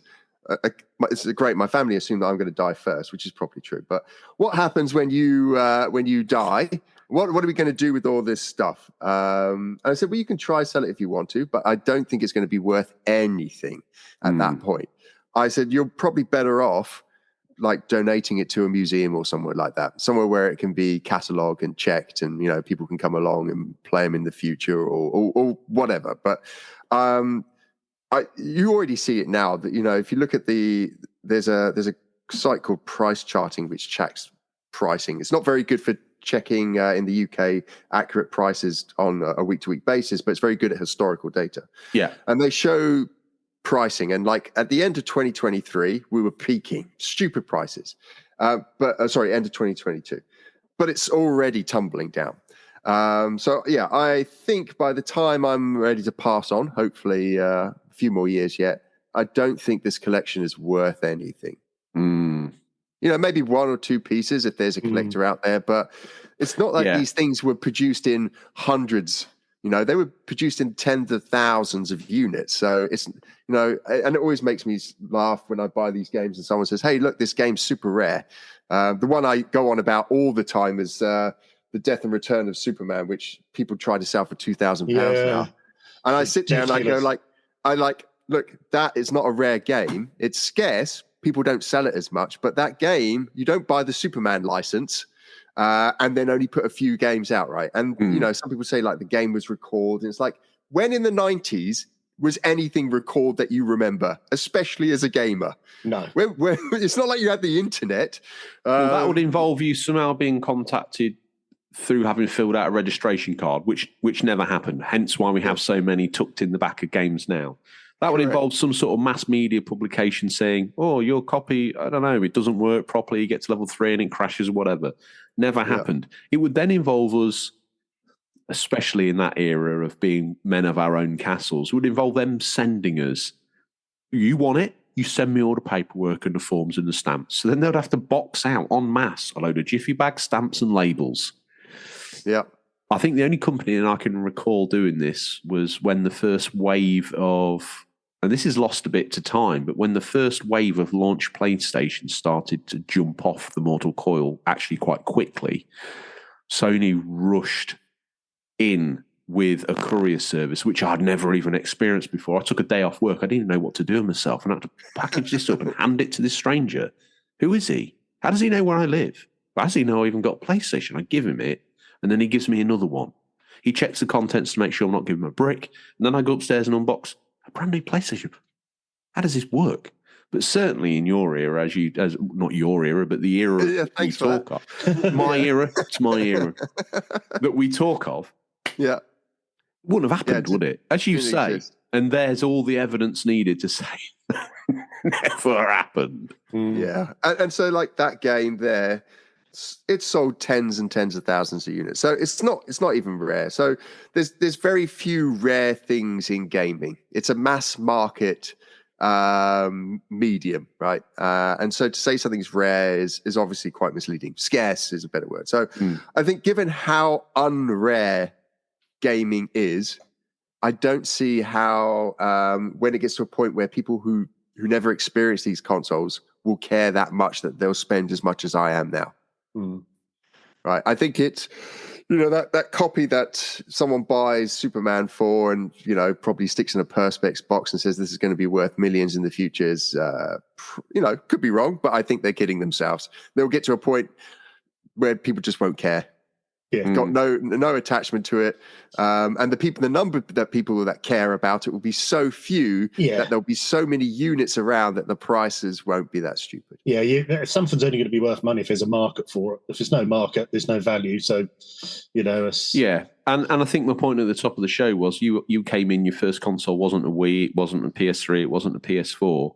What to the kid that's first console was a Wii, and they saw, and I know that the full girth on a shelf somewhere, they would have some interest in it. They'd be like, "Oh, what's that?" "Oh, it's a console." Let's have a look at the graph. "Oh, I've got Sonic already. Boom, done, in the bin. Job done. Don't need it. Got the Sega Megadrive classic hits on my Switch. I'm sorted, pal." There's only them that may have that slight curiosity in maybe 30 years' time to acquire original hardware. I mean, it could become like vinyl, but then a company's going to re-release Megadrive game. Oh, way up. Hold on now. HMV get away with it. Why can't we, Sir Mike? Yeah, I think I just don't see gaming is one of those throwaway entertainment pieces, almost like movies, right? Like I don't see movies going for stupid money now on VHS. There was a point where there was definitely, I think, during mid 2000s where prices had increased, but not. They've dropped again massively. I don't think it's exactly the same with this in gaming. There's no mass media gets to a point where it can sustain high prices forever, and that's where we are with. It's also awkward as well. I think when you look back at these old games, some of these gaming companies have gone, the licenses have ran out. It's hard. There's a lot to piece together to do a re-release of something like that. Well, I suppose in the music industry, you know who owns the music, you know who the company will be to print the vinyl. Whereas with a game, there's so many more parties involved, publishers that don't exist anymore to try and get this through. And would they go through all that to release to such a limited market? I would probably imagine not. Well, look, I run a retro gaming business that streams stuff, right? And we speak to companies, and we have companies that leave our service because they're just like, it's our lawyer costs are more than giving you this title. And like you try to appeal to these people, like, look, we want to preserve this stuff and let people play it, and they're like, we don't care. I don't care if you can't play this Atari game. ST, go down that road. Atari ST game. I don't care. And you sit there, and it's really disappointing. It's like, well, what are you going to do with those? Nothing. But we just don't. You're not going to make us 10 million a year, so we're not going to let you have it. But we're not going to let anyone else have it. And so it will just die there, right? So maybe in the future, once the licensing rights all expire, I think it's 75 years, isn't it, for creative media? That Mickey Mouse just expired, didn't it? Yeah, that's correct. Yeah. Winnie the Pooh did as well. Winnie the Pooh. So, at that point, we'll be able to get our hands on them legally. Of course, everyone knows how to get their hands on it if they cannot. But it would be nice if you could have a genuine way of kind of playing these things that was well packaged or presented nicely and gave you more options to do things with them. It's just that for a lot of these companies, they just don't care about the legacy games that they have. And I suppose we're a bit spoiled at the moment. I suppose we've got like the Evercade. They're trying that sort of route and seem to be doing quite well through that. But like you say, as the years go on, there's going to be less and less people nostalgic for that system. Yeah. The only thing I hope is that lawyers don't become a thing in the future, and so we can go ahead and share the wonder of these games with everyone without being prosecuted. Well, in some ways they hold some cultural significance because Pong's a blood-daubed picture of a pony in a cave somewhere, and we're at the minute. I don't know what we're doing. Probably building a canoe. And what the future holds, we don't even know in terms of gaming. Probably something similar to the holodeck in Star Trek. Although it's never going to be that good, is it? Because if it is, you wouldn't get me out of it. I'd live in it. Maybe I'm living in it now. This is your ideal entertainment experience, is it? Computer. Yes. Build me a sim where I'm like this sort of below average podcaster. Yeah, bum along. Yeah, that's perfect. Yeah, that's my sweet spot of what I want. Set it between the 70s, 80s, 90s, and into the yeah. I know it's the most obnoxious era of human minutes. That's what I want. Yeah, I can't. George, probably means that you're extremely successful then in the real world. You just want to experience. Don't play into this power dynamic in my brain anymore, Mike. You know, it's not right. It's not proper, and it's not okay. Checks in the post. It's amazing with gaming, though. You know, I do a lot of talks around retro gaming in kind of the industry rather than publicly. But I always say you can listen to the first music track ever scrawled onto vinyl. You can watch the first film ever made. You cannot play the first game ever made. Right? It's not easy. It's like you can go onto YouTube now and watch the first ever film that was put onto silicon. How do you play the first ever game? How do you do it? You can't. And people don't realize how culturally relevant gaming is, right? It's an art form that expresses a time period that mimics life that was happening at that point in time. You know, it's but the thing is as well, every facet of that published piece of media is an art form. The cover art, even the branding of the background of the boxes had to be designed and drawn by someone, and it had to have aesthetic appeal to a worldwide audience. The blurb on the back sometimes is almost lyrical perfection. You open up it inside and the same effort's been bestowed upon the manual. This is kids would love a manual, something to read on the way back from the shops. It's a world they don't know about, but some of these manuals were works of art. Some were just black and white prints of drivel. And then the game itself and everything that's involved within that and what's presented at the screen. And then behind that is an even deeper level of artistry in the coding and the tricks that are used to make these cartoon characters appear on the screen. It's probably not appreciated. It's appreciated amongst us, but in the wider world, it seems to slip them by as, sadly to say it, as you referred to the beloved Switch, the most prestigious and technologically advanced handheld gaming device on planet Earth. You referred to it, Mike. How dare you, as a toy? Yes, sorry about that. I feel like I've been beat down heavily there. It's okay. It's a long-running joke where I suddenly decided to turn around on the spot and become like the Jesus of the Switch. 7 years after its resurrection and death, that's where I rock up. Let's put some numbers out there, though, because to the uninitiated, you collect PAL. So that's UK, Europe, Australia, and one presumes New Zealand as well. Mm-hmm. And Asia. And if you're getting technical, Brazil. This is why you cast such a wide net, Mike. I mean, I would probably just focus on UK PAL releases, but you have focused on PAL releases, open brackets, wide. How many titles does that mean that you need to hunt down? I don't know is the answer. And I don't know because like you said earlier, I've gone down a rabbit hole. I think they used to say it's around about 900 or something, or 9 years ago they used to say. Yeah, I know the guys at Sega, so I work with Europe's head of Sega back in the 90s and 2000s. I worked with him and Efusa-san, who ran Japan. Now, I don't know if I can find it on my phone, but Efusa-san told me how many games there were. And there's something like 1,200 and something. He's given me the precise number of standalone Megadrive Sega Genesis games. So I've got the number according to Sega. But it's, I'm in a point of my collecting stuff where I'm fascinated by the history of it. There's people that I know that have collected the entire collection in a year. And that's not good enough for me. That's intense. But I don't know what, I think that when I speak to them, they just want the full collection for a bit and then they're going to sell it. So it's almost like it feels the collection compulsion, but has a financial end to it. mine is just, I've just been so absorbed in the history of it. Like I love learning about like the fact that there's some games where the labels are printed upside down.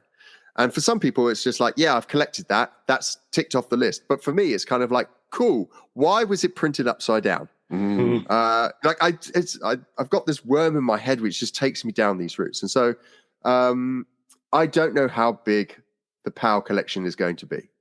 You know, I've even put up posts where I've got a video coming out soon about the full EA collection.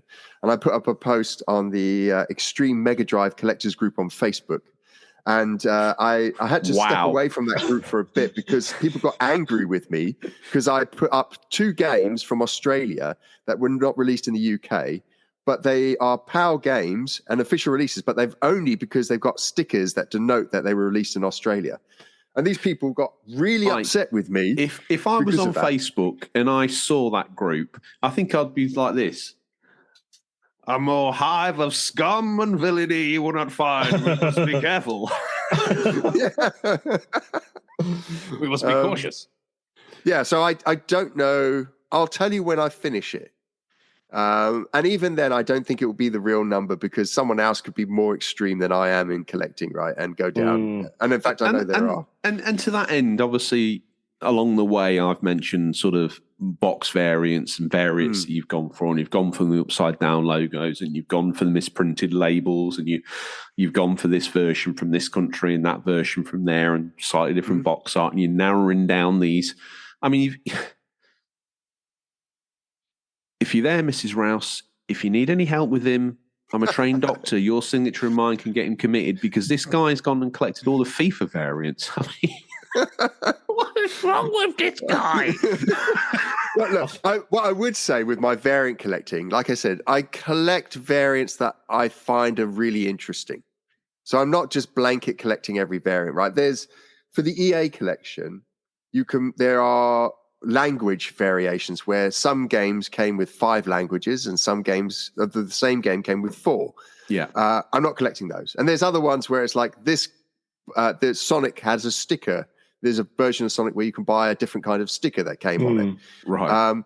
That doesn't interest me because that's not got any kind of historical importance to it or oddity to it or curio to it, right? It was just, that's what it was.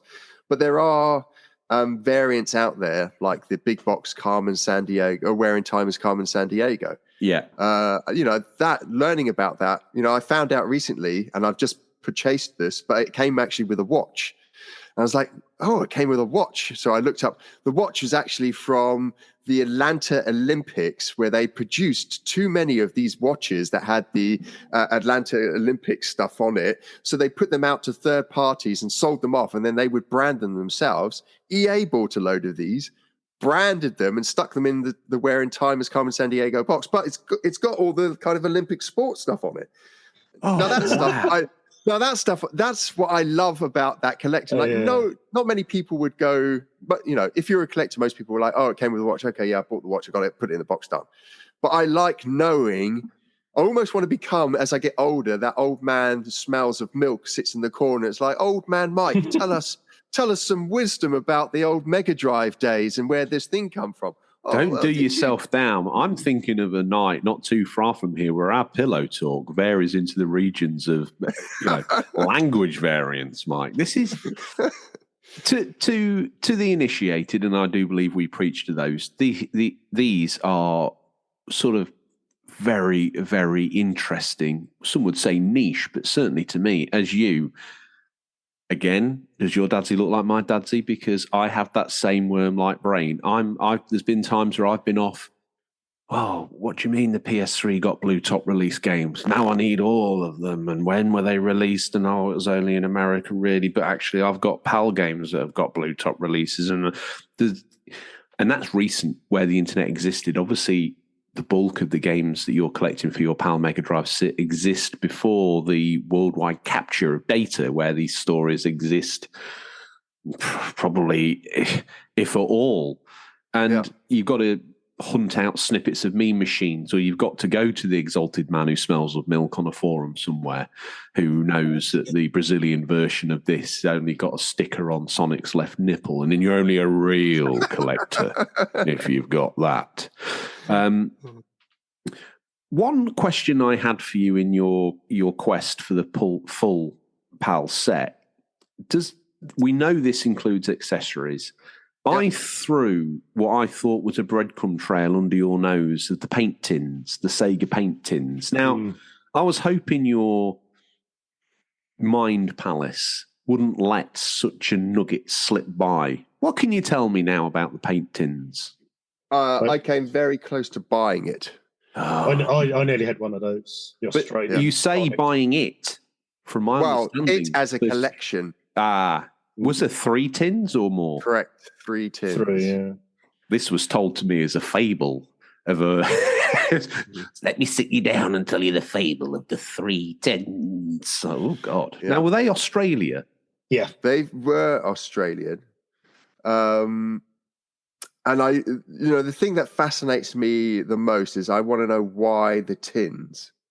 Now, the problem is with the tins is the ones that are around, the paint's coming off of the tins, right? The lacquer of the paint is separating from the steel of the tin, and so they're perishing. It's the perfect repro video, though. It is. That's what I'm. You tested different kinds of lacquer to stabilize the exterior. Mike, the other day, my interest peaked because you'd attained a special wipe for paper. It's not. I want to cry. This is amazing. It's not. You can get it anywhere, right? In fact, what you need is a pH neutral wipe. Now, pH neutral wipes, you can get baby wipes, a pH neutral. But anything where the wipe isn't completely wet, and what you do is you leave it for half an hour, and it kind of evaporates, and to the point where you can go and just feel the dampness on it. Then you can wash cardboard with it, and it doesn't affect the cardboard. But the amount of dirt you will get off of that, of 30 years of grime, is amazing. I've got some boxes, like I think I did it with one of the games, with Pink Panther game, and it looked horrible.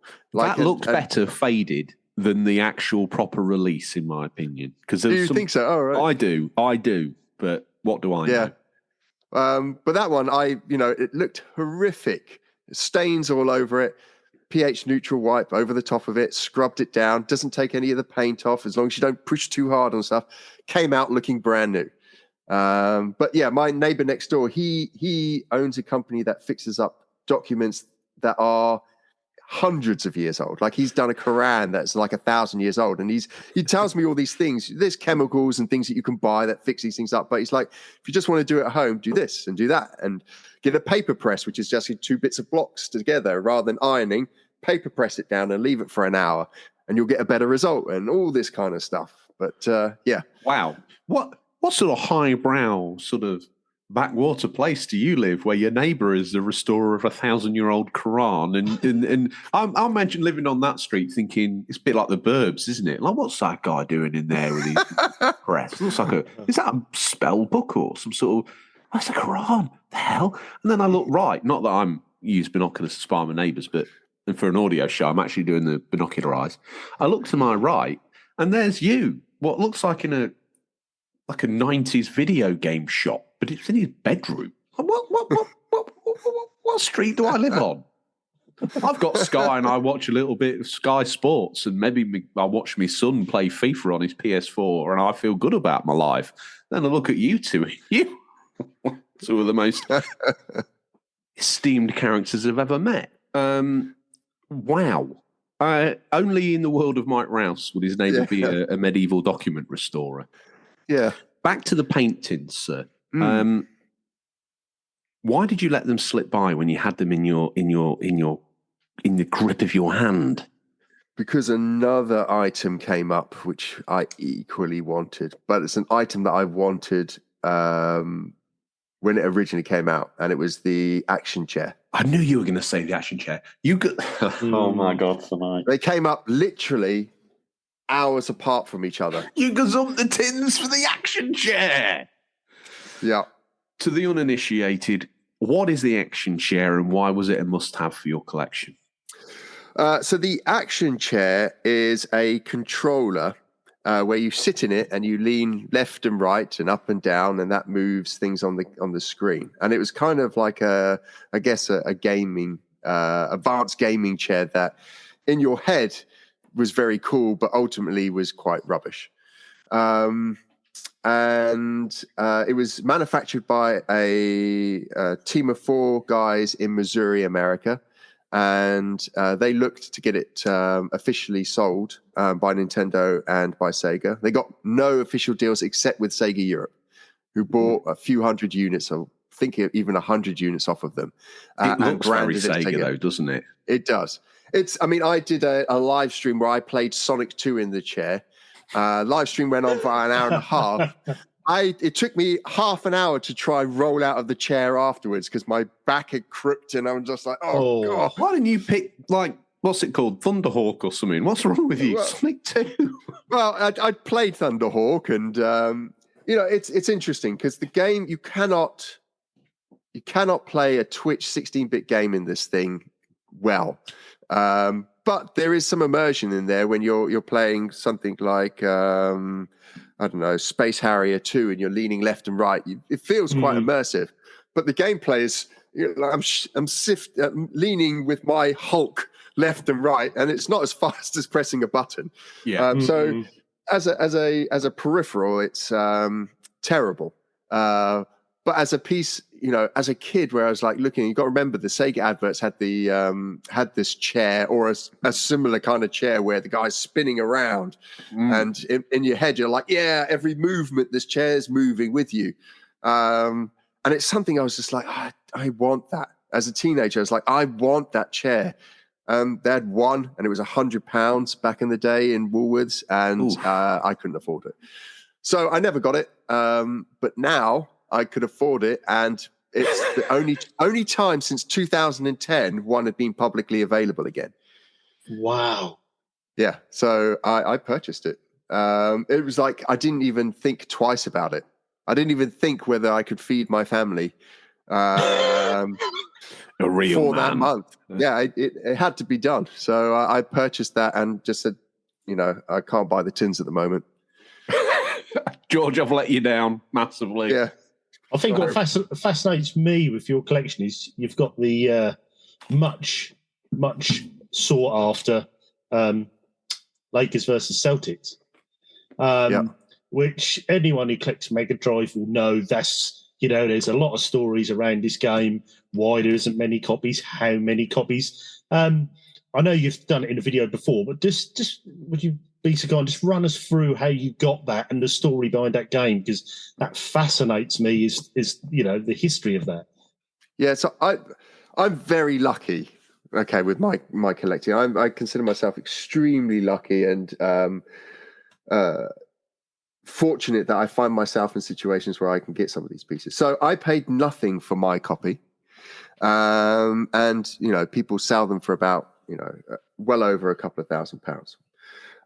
It is a game that was released in America, and you can buy in America the exact same cartridge that was released over here in Europe. You can buy for about $5.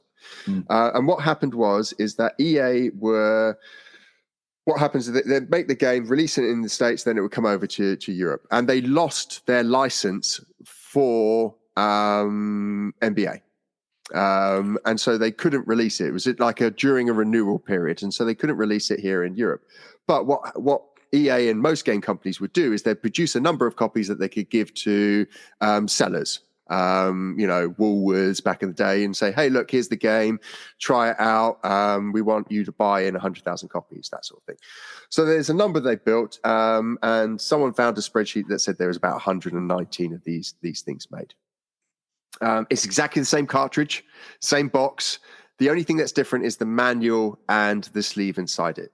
And the license ran out, and they couldn't release it in Europe. And so these 119 copies stayed with staff or had been shipped out to shop owners who had them. And so it's a very rare game. It's controversial here, but yeah, PAL set denotes PAL release. That game never got a PAL release. It's a holy grail for collectors. You're very lucky to have wined and dined and whatever combination of numbers you did to this gentleman to secure yourself a copy. But do you think what does the collecting world make of this game in that definition? Is it a nice curio, or is it the crowning glacier cherry on top of the whole surprise? Do you know what, George? In my video that I'm doing for the full EA collection, I try to define this.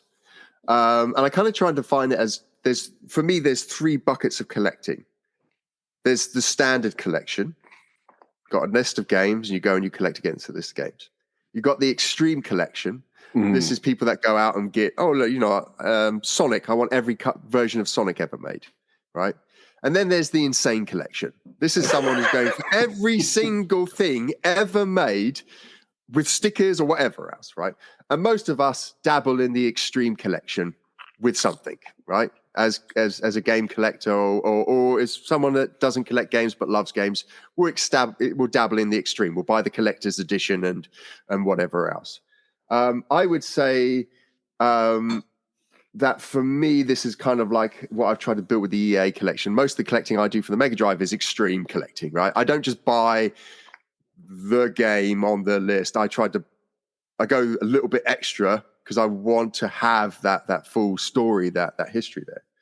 And so, for this, I would say that you cannot have Celtics versus Lakers, Lakers versus Celtics, sorry, and it's not a problem. You would still have a full collection, right? You can say, I got a full standard collection of standard collection of it.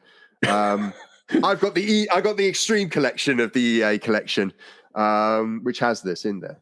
And like I said, I was super lucky because I actually know someone who worked at EA for like 30 years at EA, and he was getting rid of a load of stuff. And he said, Mike, I know that you collect Megadrive.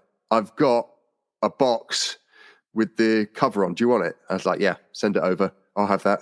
He said, cool, just don't sell it. So I promised I wouldn't sell it. And then like a day later or 2 days later, he said, I found the manual in the game as well. Do you want that? And I said, yes. Wow. I will take that off your hands and send it to me. Now, I've got to say that this game is going to become cheaper and cheaper and cheaper because it is super easy. It's just the manual and just the cover. It's super easy to fake. That's my worry with that. It is super easy to fake. That might be the case, but the Mona Lisa is super easy to fake, but that doesn't depreciate the value in the... It doesn't. You're right, but it's hard to know what you're buying nowadays, right? I've forgotten the football game. Hang on, give me a second. I need to turn around in my chair. World Championship Soccer 2.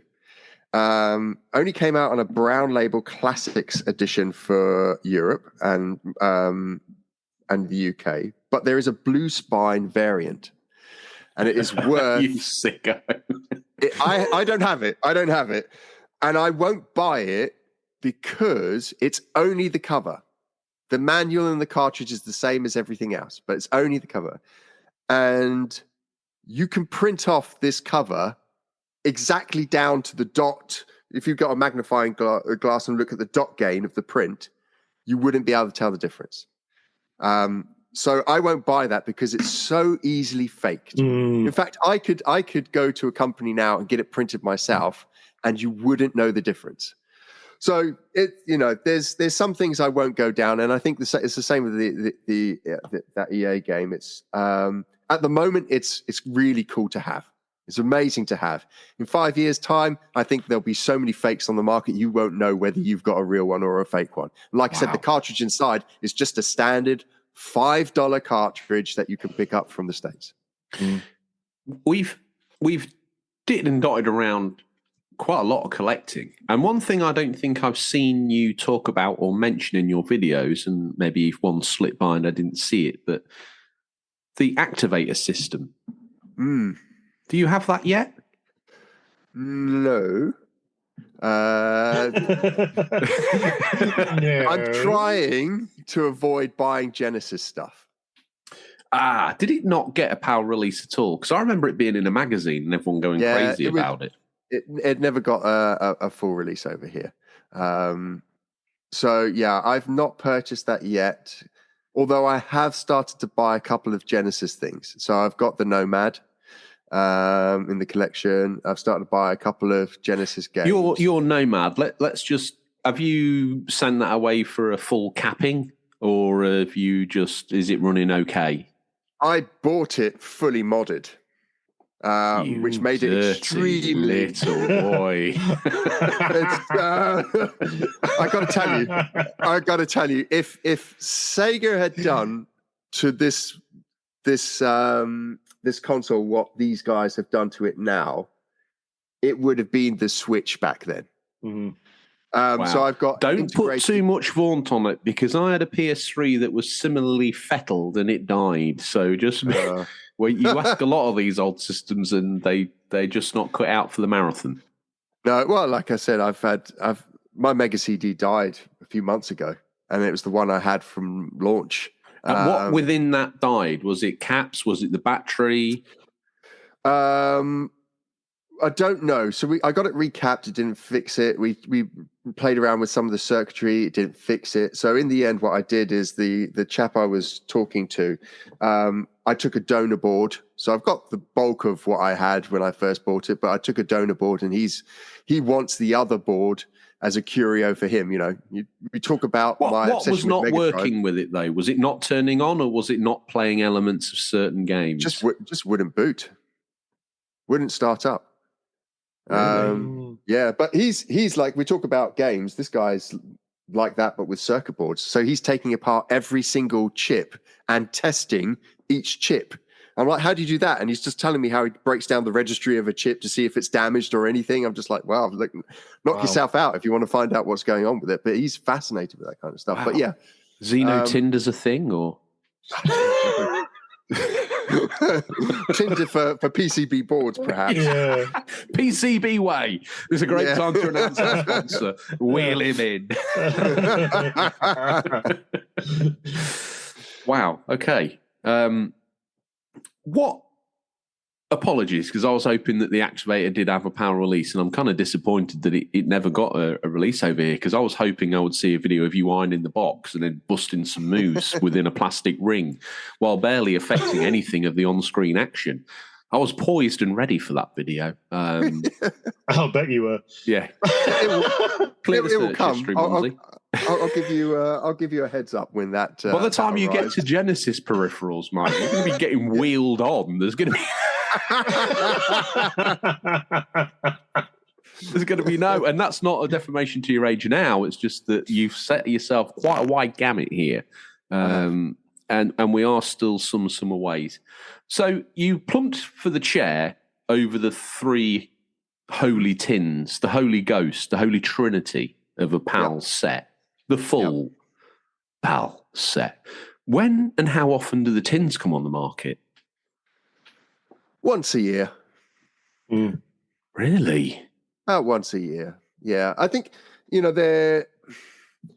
it's the reason why I'm not punting yet is I think interest in the Megadrive is going to start waning.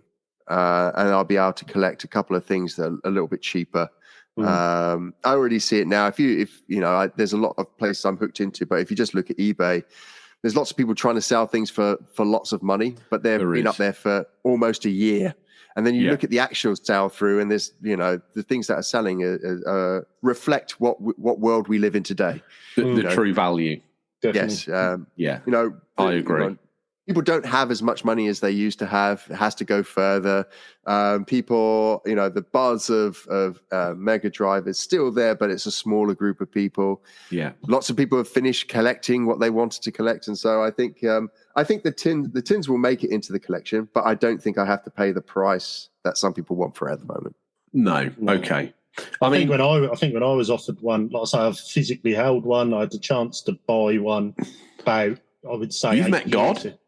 Yep. About 8 years ago. I didn't. It was still a lot of money for a paint tin.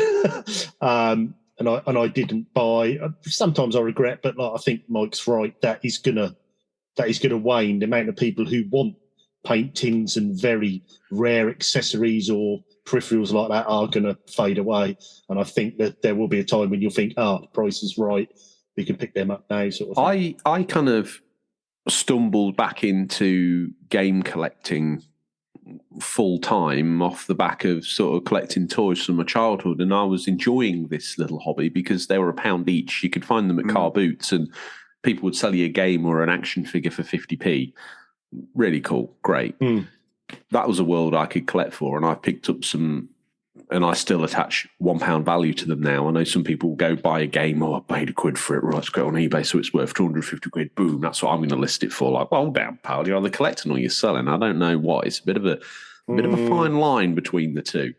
But to me, it's £1. So, my hand on heart, if I was to sell it to someone like you, Mike, it would be £1.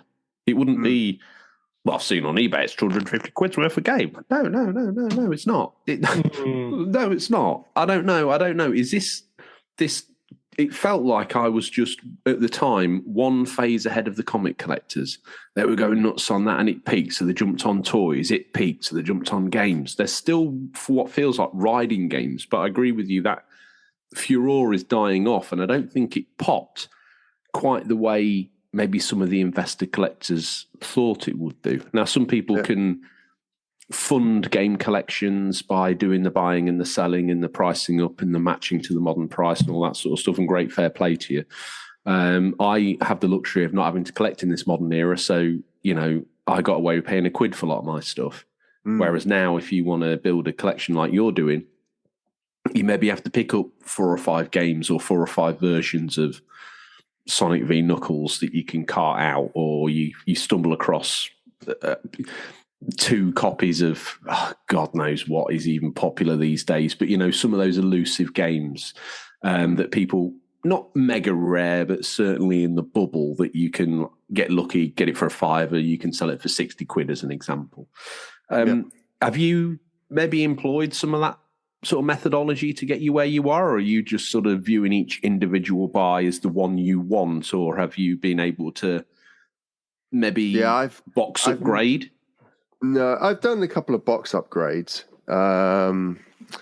but I'm not that savvy. I think I did one in my entire life, one deal where I was like, I looked at everything that was on sale and went, do you know what? There's 2 or 3 things in there that I desperately want.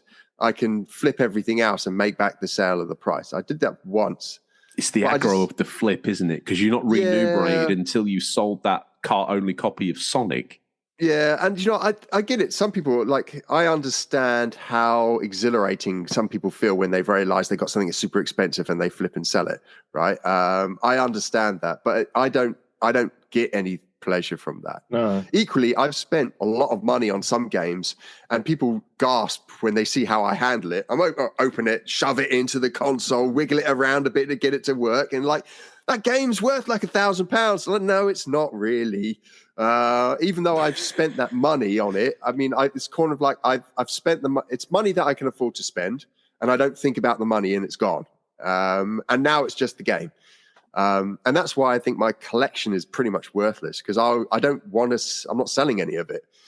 But the guy I nearly bought the tin off, the Sega tin. I knew him locally. He'd done a lot of dealing, especially in Sega stuff, and he had, this is the honest truth, he had a full PAL Mega CD collection sealed. Oh my god!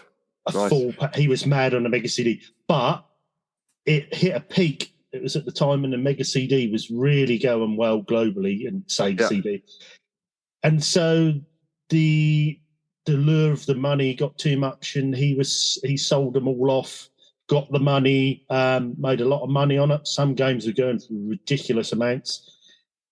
4 or 5 years down the line, he wants his Mega CD collection again. He hasn't got the money anymore, and he can't afford to get the collection back. So you have that fine line of flipping to do you know what I mean? If you're stuck between the two, flipping wanting the money or wanting to be a collector, that's hard to know what to do. But obviously for you yourself, you're a collector. You're not interested in selling. A bit like me, I would never sell my collection. You're not interested in that side. You get the thrill from collecting the games and the history rather than the money itself, because, you know, certain things you could sell and you'd probably never get back. Yeah. You know, it's that fine line, isn't it? Yeah, I think I always say, I always try to go with this an open mind. Everyone is different, and no one is right. It's just right for you, right? Yeah. And so when I do, like, I've done a couple of top tens as videos, and that it's just subjective. These are what mine are, right? And it's the same when I do this full collection videos or full this, right? This is just for me what is full. You could have a completely different definition of what's full for you, right? Full for you could just be one of each type of genre of the sport, right? So I've collected a basketball game, a football game, American football game, and a tennis game, right? I've got the full EA breadth of genres there, right? So I don't, when it comes to like the financial things, I completely understand how some people are kind of all in on that. Same Even with in a time when games were £1 each, I applied the methodology of getting era correct magazines and either buying the ones that reviewed critically well. Bit of a strange era because some games were obviously bought, but we'll let that slide. And then anything that was sort of in the periphery interesting. So like FIFA on the Mega CD with its sounds for the crowd and all that sort of stuff, or anything that's kind of piqued my interest. Hidden gems, games that have retrospectively been re-understood and readdressed, and that to me is a manageable collection.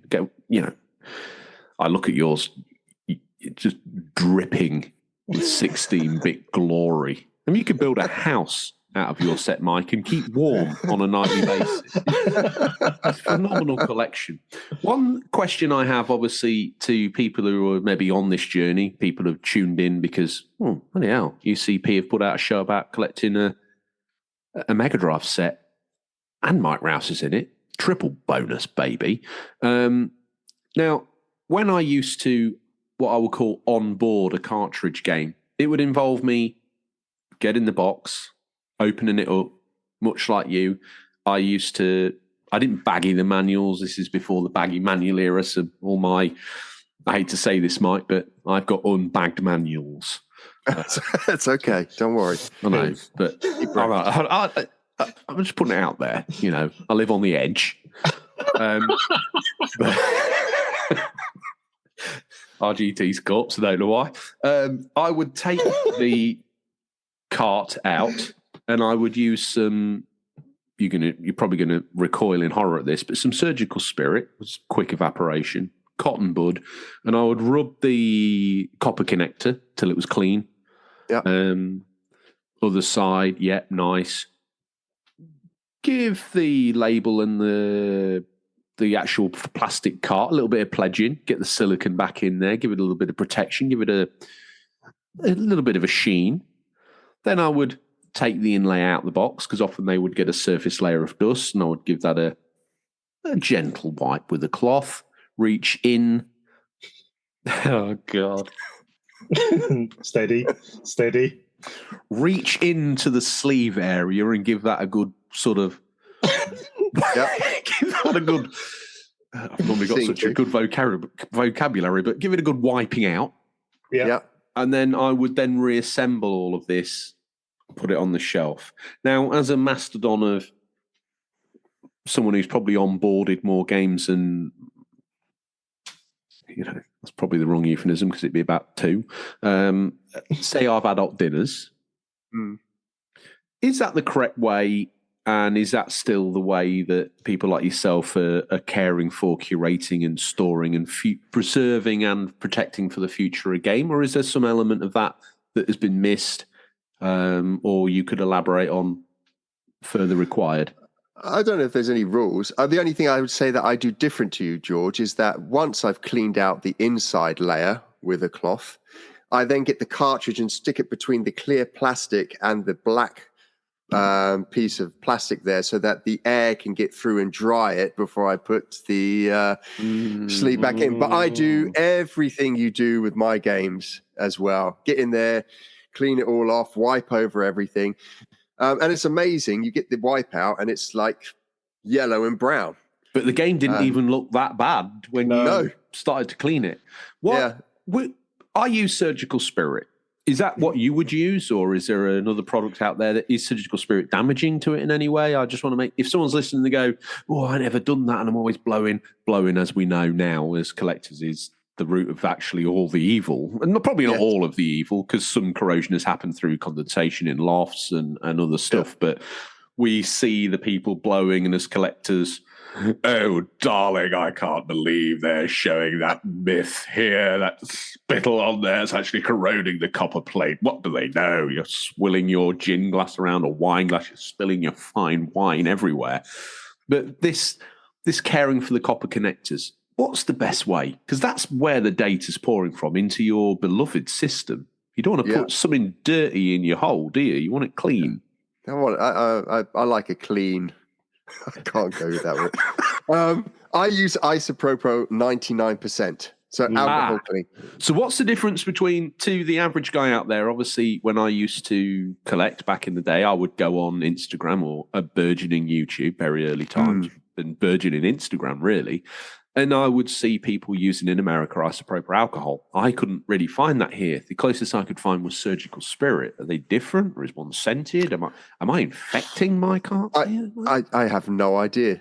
Okay. I think it's a lesser alcohol. I think, isn't it? In Surgical Spirit, it's a lesser alcohol. Really? Okay. Yes. Right. I think the isopropyl alcohol is, like you say, it's 99%, whatever, so it evaporates really quick. It evaporates almost instantly. But I heard that as soon as you open the lid, it's pretty much gone. It's gone, yeah. Oh, I mean, genuinely, the actual alcohol content, if you're not careful with the lid, can literally empty half a bottle in the flash. You need to keep it closed. But yeah, it evaporates fast, but it's very good. Something it's excellent at is if you've ever got on your casing, and you've got to be careful with all these things, and you've had someone that's left a sticker on, and the sticker won't come off, and it's left this horrible brown mark and smear. If you get some isopropyl on a Q-chip, it reactivates the glue and then takes it all off, and you can completely clear stickers with using it as well. Also, if someone's written with biro or permanent pen, it can get some of it off. It won't get it all off, but it can and lessen that stuff. But yes, I use that. Not because I know that's through some kind of hidden knowledge that is done. I've watched people that have done it and learned from them, and just they've said, like, clean your circuit boards with this stuff, and it gets it all off. And I've not looked into the science ever of it. I just like, me neither. Yeah, I've believed it too, because I do see there was a conflicting. It's like talking about some sort of weird medieval subsect of Christianity, but there was a weird subsect of people that said, "Oh no isopropyl. Unscrew the cart," which I always felt quite invasive. Lay it down on a non-static surface and use a normal ink rubber to cut it off. Now, to my mind, that's actually as soft as the rubber is. There is some form of a heavy abrasion occurring here, which I don't like the idea of, because it could eliminate a trace. I'd rather sort of clean that up with a really vicious sort of, probably slightly acidic alcohol, because it feels more sciencey to me. Therefore, I am correct. I've got some amazing. I had some corrosion on one of the chip. It didn't work, and I'd cleaned it off, and I had some corrosion on one of the chip on the ROM, and I was like, I've seen people clean it with this as well, so I'm going to try clean it off. And I got all the green gunk off of it and everything.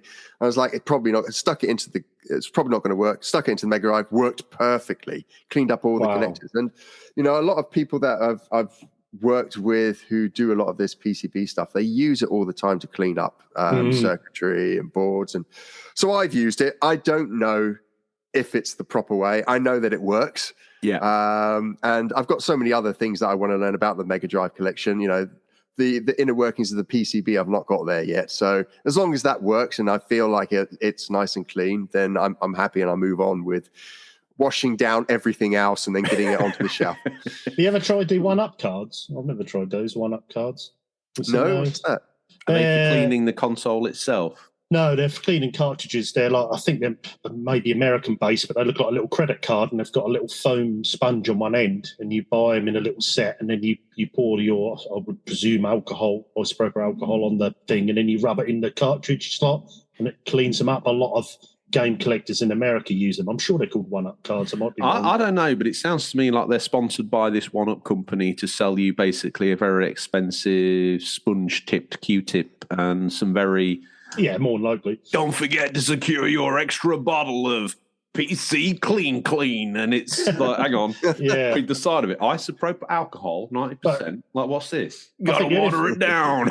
I mean, the only thing with me, when I've seen people using them, it does seem quite a harsh way of smacking the sides of the cartridge case and you're rubbing up and down, you know, and I just think... Some of the sponges that I've seen in these kits as well looks very 80s sponge that has that sort of slightly almost shiny abrasive quality to it that's always made me a little bit nervous about them. I created my own because I was cleaning all my carts and I thought to myself, I've hit a logic gate here because I'm spending all this time cleaning the carts and they're pristine, and then I put them in this...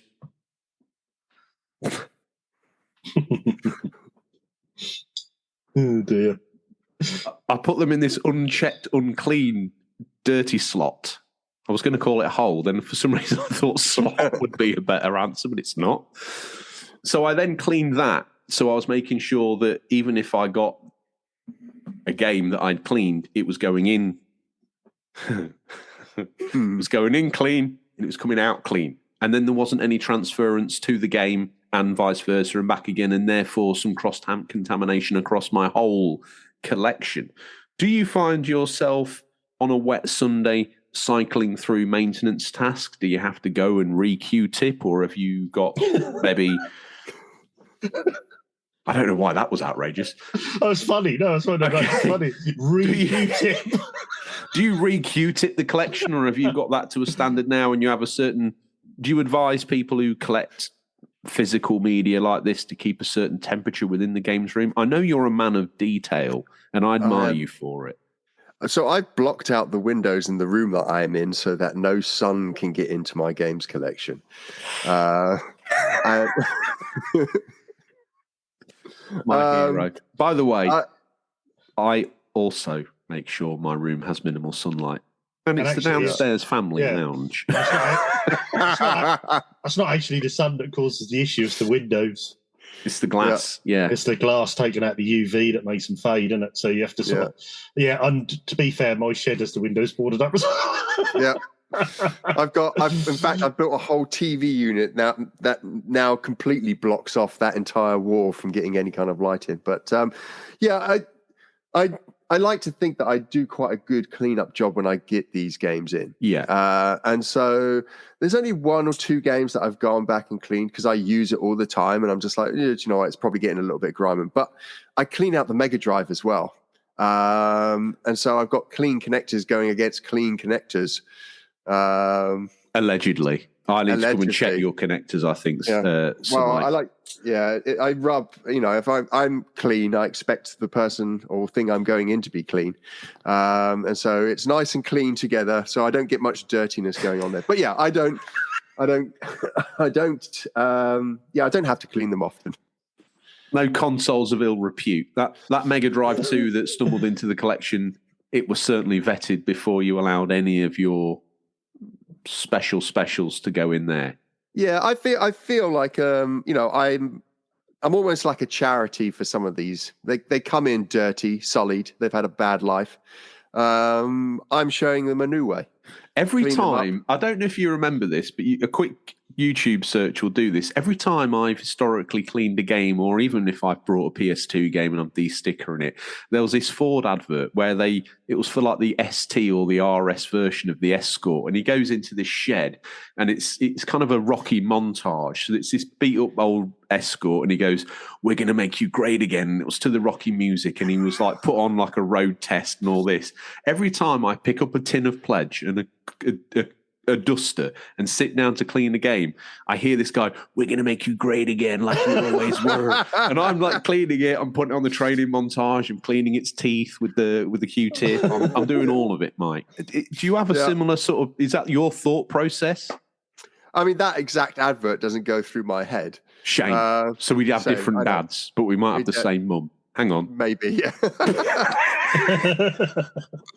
But I do sit down there. I'm just like, what's going to come off of this? But I quite enjoy the cleaning up process as well. I mean, I don't know if that's very there is a sad, time, but and I think I could probably put my hand on the Bible and say, from a collecting point of view, sometimes the acquisition and the cleaning is more enjoyable to me. I'm saying this out loud now. It's do I stand up if it's anonymous? Alcoholics, Game Collectors Anonymous. Do I stand up and say this? I actually enjoy the cleaning and the cataloguing and the looking and the researching more than I do actually playing this 20-year-old pile of pixel tat. We were talking about this in the Discord a few weeks ago, and I think a few of us had rearranged. Do you preach to our choir, Mike, or are you like, don't be so stupid? I love megalomania. Well, I can say for certain that where in time as Carmen Sandiego, it was more pleasurable fixing that up and making it a complete box.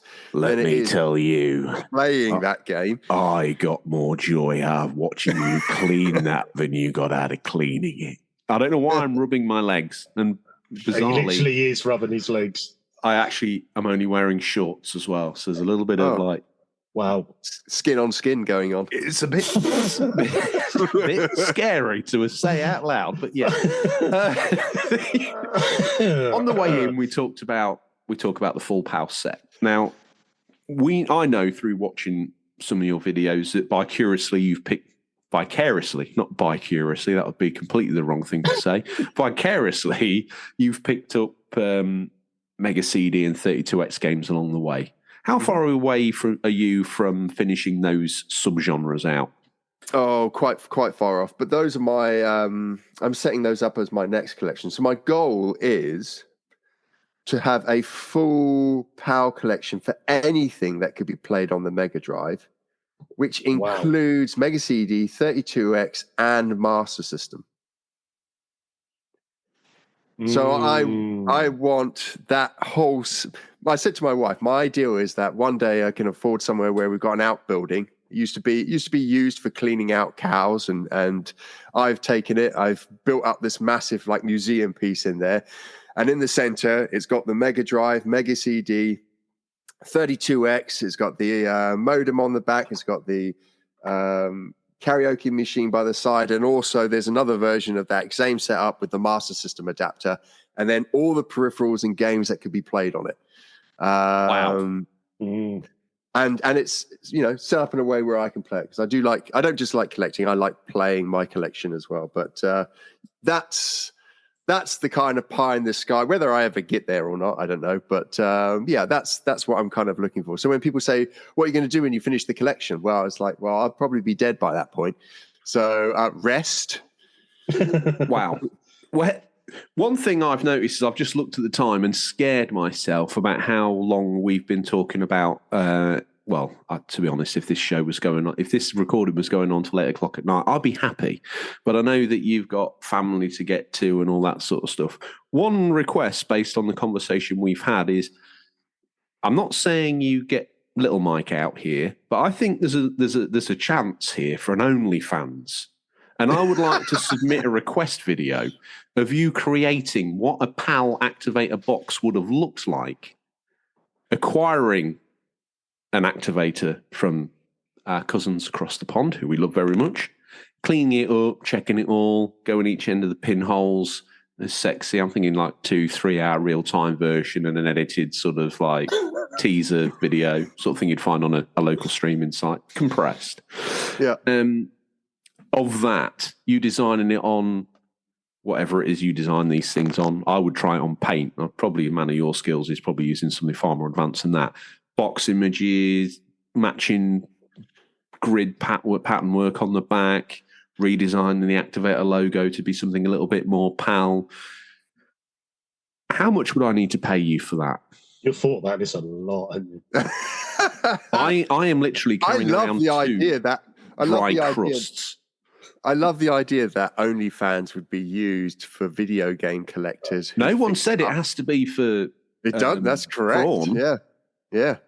Maybe that is something I should do. How much? I'm terrible businessman. I'm all about the presentation creativity. Like when me and my wife played Theme Park I'd be bankrupt, but my theme park would look stunning. Are you sure we don't at least have the same mum?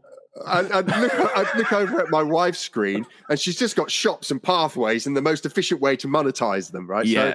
So, and I got this. I don't know how much I charge. My members at the moment on YouTube, I would give away for free, but the lowest I can do is £1.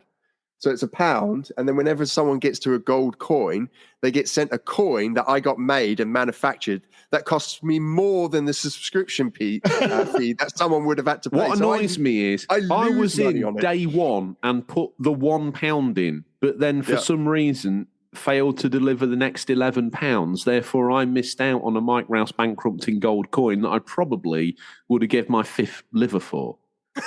Your 5th liver. Yeah. You can have one if you want, if you're only a month away. I got so many of them left over. No, I did 1 month, and then I checked in with you a bit later on and went, how's that gold coin looking? Because I'm dead excited. And you came back to me and went, you've only paid £1, so therefore, ergo, you are scum to me and you do not get the gold coin. And I thought, well, yeah, that's true, because I knew the trials and tribulations of creating the coins. Then gazump you and get one for £1 felt dirty and horrible. I should have checked my bank account, but it was a busy time. Look, I mean, if you want one, I can send you one. I've got. I don't want to start precedents for every single Tom, Dick, and Harry. Don't worry about it. He watched a 25-second clip of one of your videos, and therefore he wants a bloody coin. I don't want to start this here. I've got to earn it. I got coins where when they go to the UK and Europe, it's fine. But every now and then I get someone who's in New Zealand. I'm like, oh God. I'd explain to my wife that not only have we lost money on every coin that I push out of there, but now this one's got postage, which is double the price again. Yeah, 30 quid to send it to. What Mike's trying to say, I don't know what you call him, maybe Kiwi Dundee or whatever, that he appreciates you watching, but maybe you could have an NFT coin instead. So yeah, I don't know how much I'd charge for something like that, because like I said, I'm a terrible businessman. I'm more about the kind of experience and presentation. Well, let me help you with some market research. Okay. I would pay £20 a month to you to see that sort of activity. What have you gone to CD George again? Yeah. I pay because to see that sort of activity. I feel like I'm going to have to wear loose clothing when I'm presenting this. I was going to say I haven't quite got to the point in time where I've described it completely, but I've certainly, I think, touched on some of the key points that I'm interested in. Wow. I think we've had quite a rough ride through the whole gamut of collecting, and I think we've touched on some of the important touch points, the amount of games. That's up for conjecture, depending on how serious a collector you are. You can go UK PAL, you can go your area PAL, you can go, as Mike would describe it, and I think this will probably be adapted by most collectors now as the insane version of what he's going for. Every variant, every misprinted eyeball, every sort of sticker in the wrong place, every sticker in the right place. Every different version with languages of different varieties, even a David Ginola copy of FIFA 97 for the Megadrive, would you believe, is the sort of thing this man aspires to collect. And if you don't aspire to collect the David Ginola version of FIFA, then I'm sorry, pal, you're not a real collector and you're not forcing the value of Mike's collection up. Therefore, you're dead to us. But if you're out there and you've only got a copy of Sonic, car only, you're on the road. And it's only a matter of time before, like Mike, you're deciding whether it's 900 games or 1,500, and whether all these different variants count. It's a rocky road. Do you think the Megadrive is a good gateway system to get people into collecting, or is there a system out there that might be slightly more affordable under the radio? Oh, not under the radio, because that would be a strange place for that to live, but maybe under the radar, Mike. If you suffer with the affliction of compulsion collecting as I do, and you don't mind what you collect, then the modern systems are fantastic. Go into CEX and buy yourself 50 PlayStation 4 games for 50p a pop. Yeah. Quickest way to build up a games collection that are probably kind of quite relatable and work well. If you're looking for anything older, then it's going to cost some money. All ships have risen with the price of retro gaming going up. But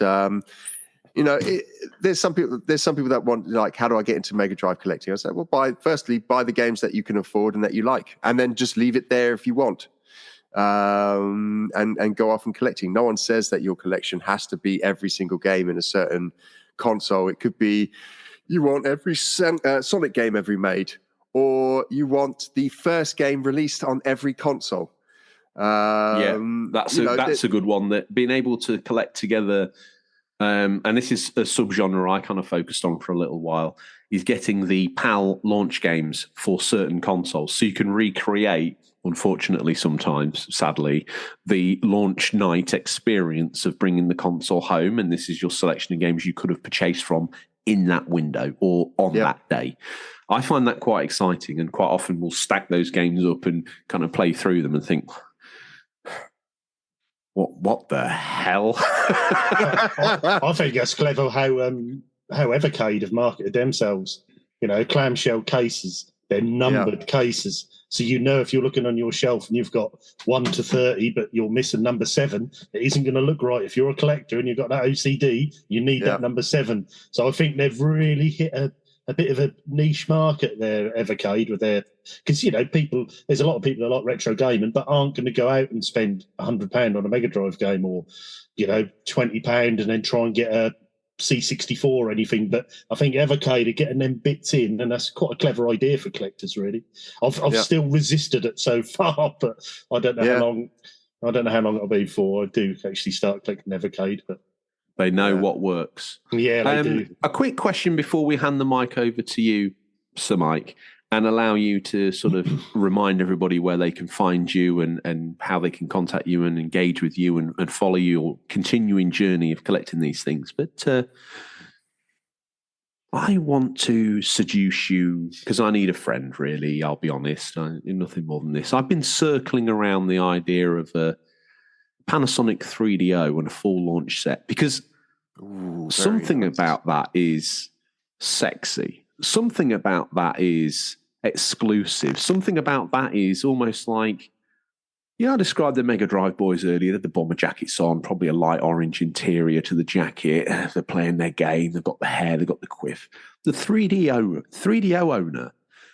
These boys were playing these guys were kind of like doing their GCSEs, but the guy getting his A-level, also listening to some bizarre jazz spin-off, is doing it on a 3DO. He's playing Road Rash. He looks at us mere mortals as if like, get with the trip, baby.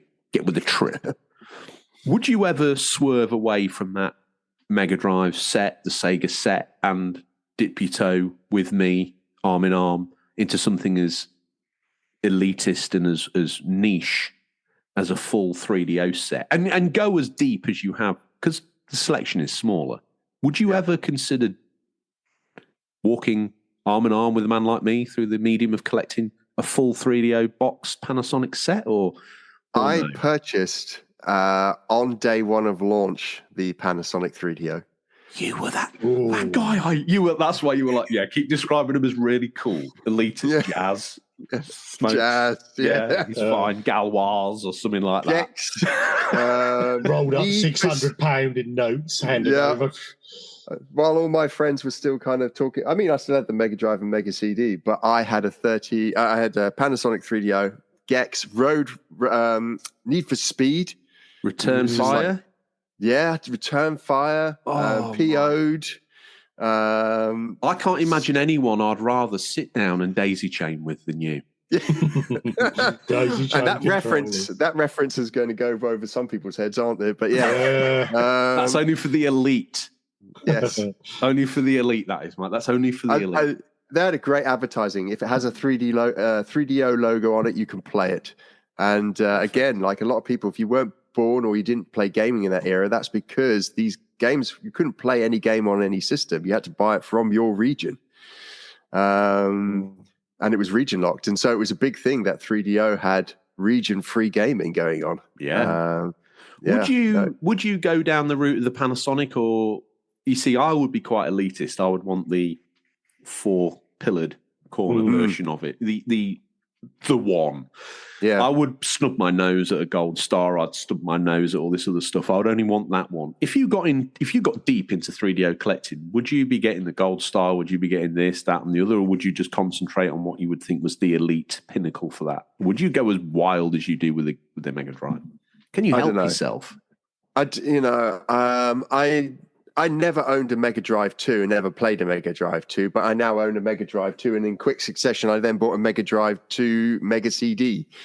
So they look so good together, though, don't they? Yeah. So I probably would.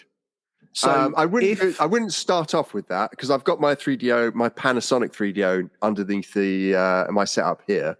I would probably get a gold star after I've got a few, a decent way into the collection. Just laughing at George's face. Obviously, you can't hear it. It's an audio show, but just the awe and love in his face, as you said, as you just highlighted your Panasonic. All the way through, I've said, could we have the same dad, Mike? And now I look at you, and the only words I can think are daddy. So that before it gets any weirder, but be prepared to be bombarded by very weird copies of a loaded variant on the WhatsApp, just to prepare you as I try and tempt you into the Class A of collecting, which is the Panasonic 3DO. I have nothing for it, but I've always expressed this keen interest for it. I like a bit of jazz. Please, first of all, thank you for your time. We need to just meet Ray and find out what you're going to play. But please just take as much time as you need to allow people to know exactly where they can find you, how they can interact with you, how they can support you if they should want to, if they like a little bit of the mic and they want to support you on the journey. You mentioned I don't want to sign too many people up for the coin mic because you'll be selling off your Mega Drive collection so someone can get a coin this time next week. But just to enlighten people as where they can find you and they can enjoy, because I think one thing that comes across is A, your passion, B, your likability, your fun, relaxed style. You're a person that I could have on an easy listening show for probably 48 hours and then still rewind it and listen to again. I find you absolutely captivating in everything you do, and your warmth and charisma sort of oozes out of every single piece of media you touch. And I want as many people to know where and how they can enjoy that privilege for themselves. Well, they can find me on YouTube under Retro Gamer Boy, and that's where I do a lot of my interaction with people. You don't have to support me financially at all. In fact, that's why I do the thing for only £1 and give more than I get. I'm more interested in supporting other people than getting anything from it. But comments there. I'm also on Instagram. I think I don't even Instagram and Twitter, or whatever it's called now, X and Threads, under either Retro Gamer Boy or Mike Rouse. And that's where I take sexy pictures of gaming consoles. And that's where you uploaded the picture of your full girth. That is where I uploaded. So that's where I kind of like to show off the collection a little bit, and then chat dirty with people that like the same sort of things I do. Games. Off the back of this episode, I'm like, prepare yourself there. I've dragged you into the X-rated column, if I'm honest. But all those places, I have to say, the Instagram is a wonderful place to drop by and have a little look at some of the beautiful things that Mike's managed to gather for his collection along the way. And he certainly, another compliment. You've got an eye. You've got an artist's eye, Mike, and your pictures are always pleasing on the eye. And if they want to see things curated in a nice way and displayed up there, also a little bit of news of what's coming on your other platforms, it's a great place to go. And I implore everybody, and hopefully we can drive some people to you off the back of this. I know a lot of the fans already enjoy your stuff and happily support you. And we've had some cross-pollination. We've welcomed in Fat Zangief to our humble bosom, and we've hugged him tight. We've even met it in Manchester when we did a gaming so lucky festival up there. Format. He's everything you want him to be and more. He's such a wonderful man. And a credit to you that your audience is built of people like him, and I think representative of what you've built. Talking of representatives, we've got a character who you once described as a cross between your dead grandfather and a mermaid, Mike. I know that sounds a bit odd, but that was your description, not mine. And I know that's probably unbelievable for some people, but it is true. Sorry. And I'm sorry if that's provoked any sort of unhappiness for you, but That's right. You went there. It's time for a peek in what we affectionately call Stingray's boot. What's nestled between some counterfeit nappies and a dodgy copy of Battlefriendle this week. These are the new release highlights for the week, January 8th, January 14th, 2024. Listeners, these are out in digital or physical. Will be by the time this podcast in your feed, but could be region dependent. Spring stock. Wow, whoa. Mike, seeing as it's you, Marquis Rouse, how are you seeing Ray and his wayward infant son today? It's always an interesting thing meeting this guy because he appears in so many different forms.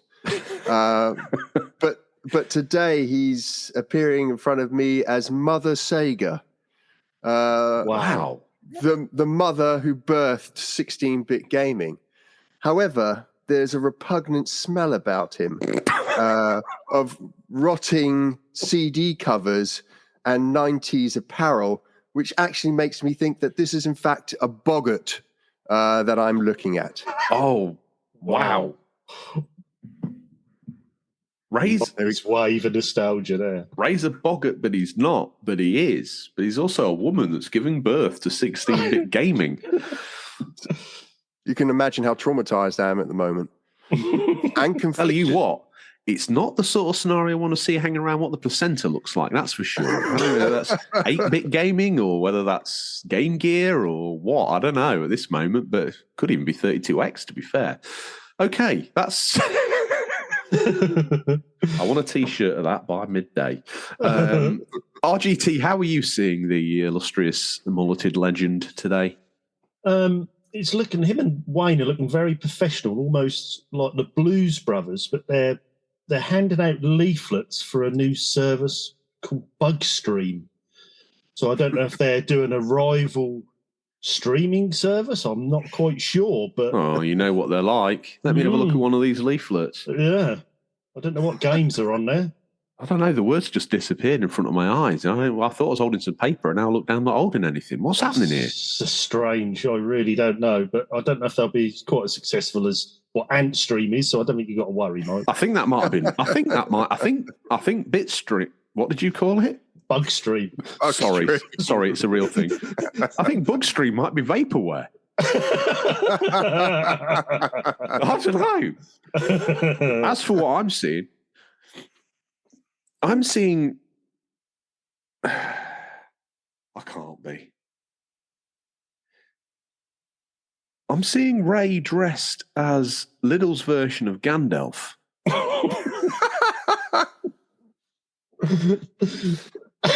Little version. And his eyes are where his ears should be. Wow. And his mouth hasn't been drawn on. And I'm seeing Wayne as a bikini-clad Goldie Hawn.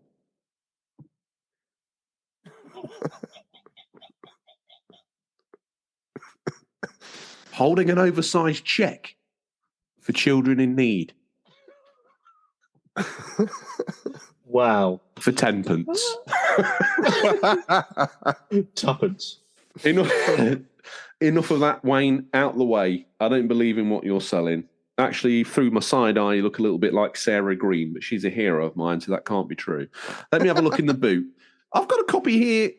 Ray, you've fallen on hard times. There's a game in here that you've had before, but must have been delayed. It's War Hospital. Interesting premise on the PC, PS5 and Xbox Series X. Comes out January the 11th, 2024. Take charge of a World War I field hospital on the Western Front and make all the decisions necessary to help the soldiers recover and to support the war effort.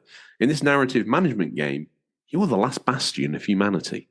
By default, that now somehow bizarrely wins the... If you're ever desperate for an award, make sure the only game that releases that week, then if nothing else, you guarantee yourself the UCP Mummy Award. Triple. Triple Mummy. Clean search history.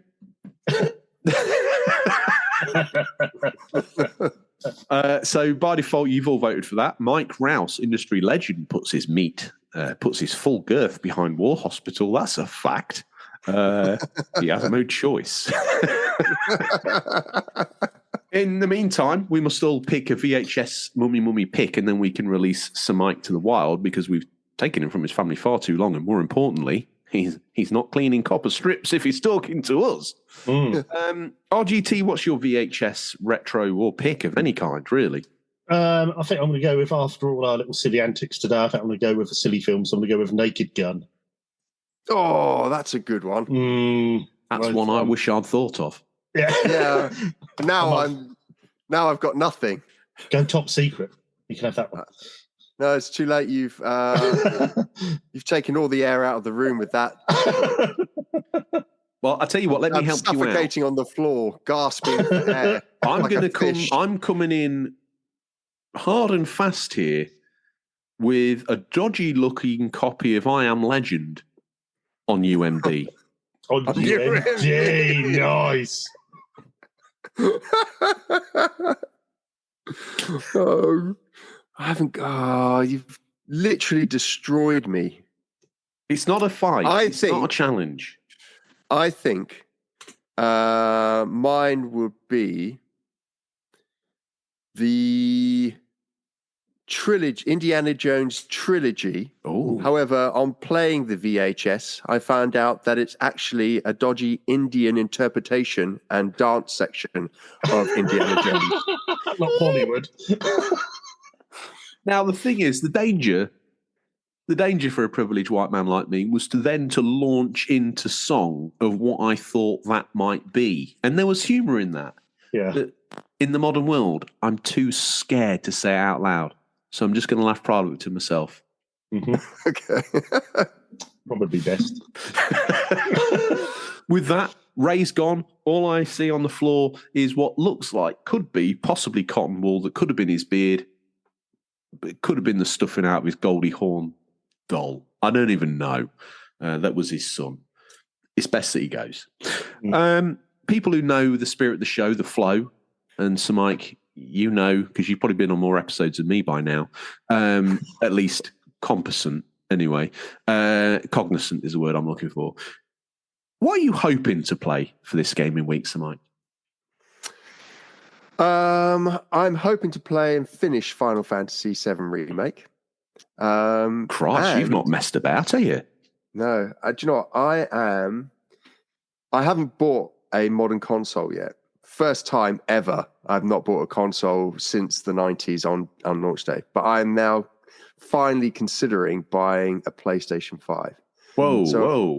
I may go PlayStation 5 this week and mess around with its toy box. What makes a gentleman like you choose the PS5 over its stablemate that could run something as awe-inspiring as the aforementioned Ant Stream? Do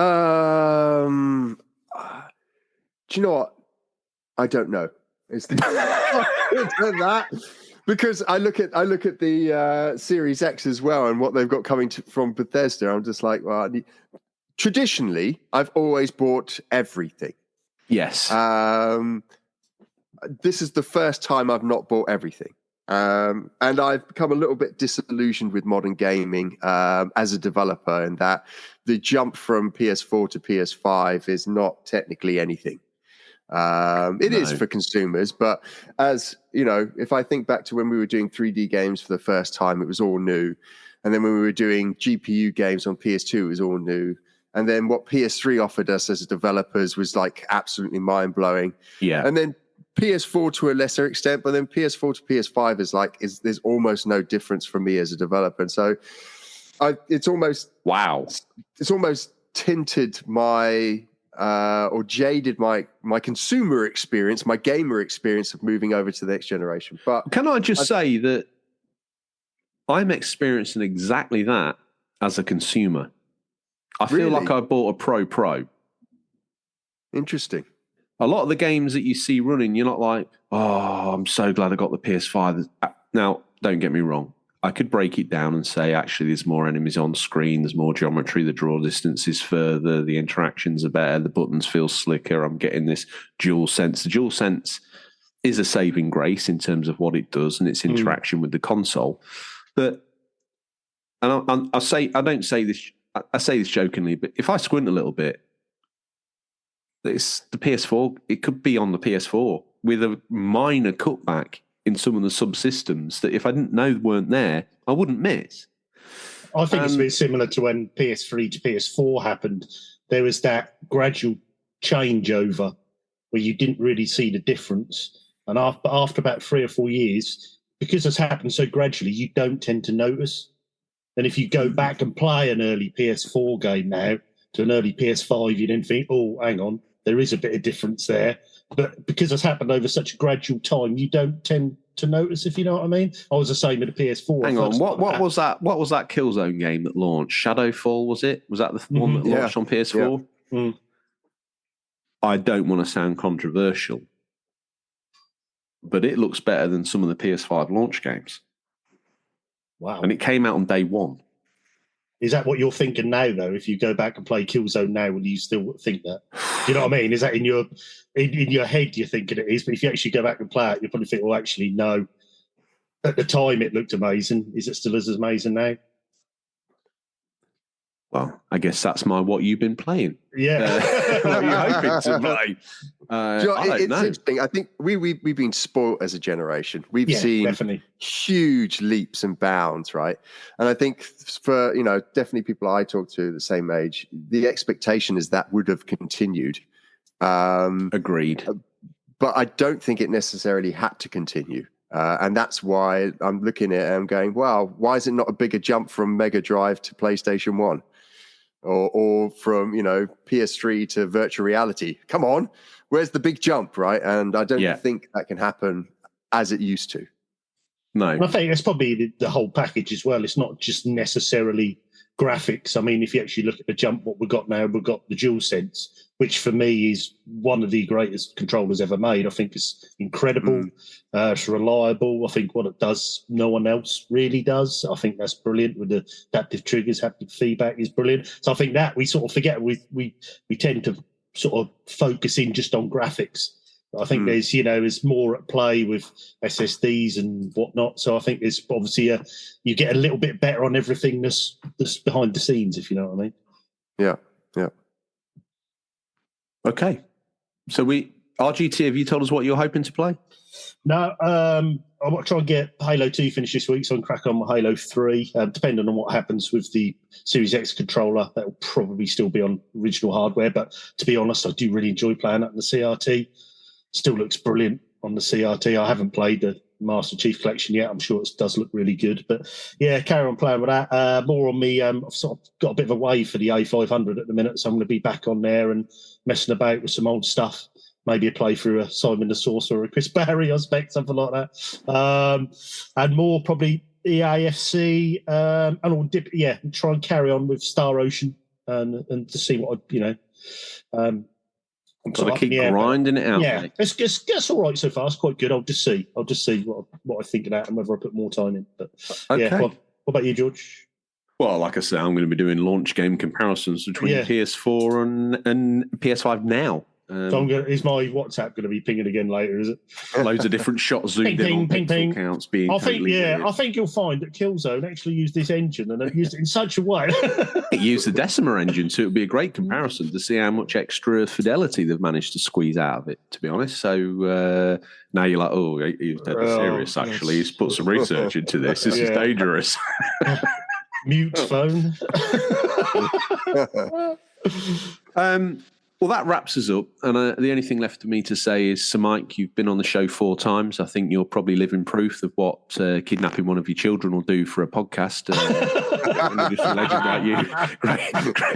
Don't worry, they're fine. They're fed at least once a day, exercised weekly. So, they're all good. You just got to get to the 6th show and we're all good. You have them back. Although they've become very much like a member of my own family now. So we're doing good on Fortnite together, duos. we're doing our best thing. So, all seriousness, Mike, thank you so much for thank you, deigning to even once, fool me once. This is not working out good for me. Mike, you're an absolute legend. You've touched and created more things in this industry than people will ever know. And I think you don't get anywhere. Well, you're a very humble man, which is probably why you don't get anywhere near the praise and recognition that I think you deserve. So I'm quite glad that you're our little secret friend in a way. And I enjoy interacting with you every single time. Charming guy. Probably once the recording stops, you turn to your wife and say, God, I'm done with this dude. Next time I say, tell me no. But no, really appreciate it. If anybody wants to get an education in gaming, they should check out Retro Gamer Boy on all the different mediums. If they want to get an insight into your history, then I'm not saying we did the best job, but I think we covered quite a few of the touchstones in our first show with you. If they want to get the lowdown on Antstream, then we've done an episode about that.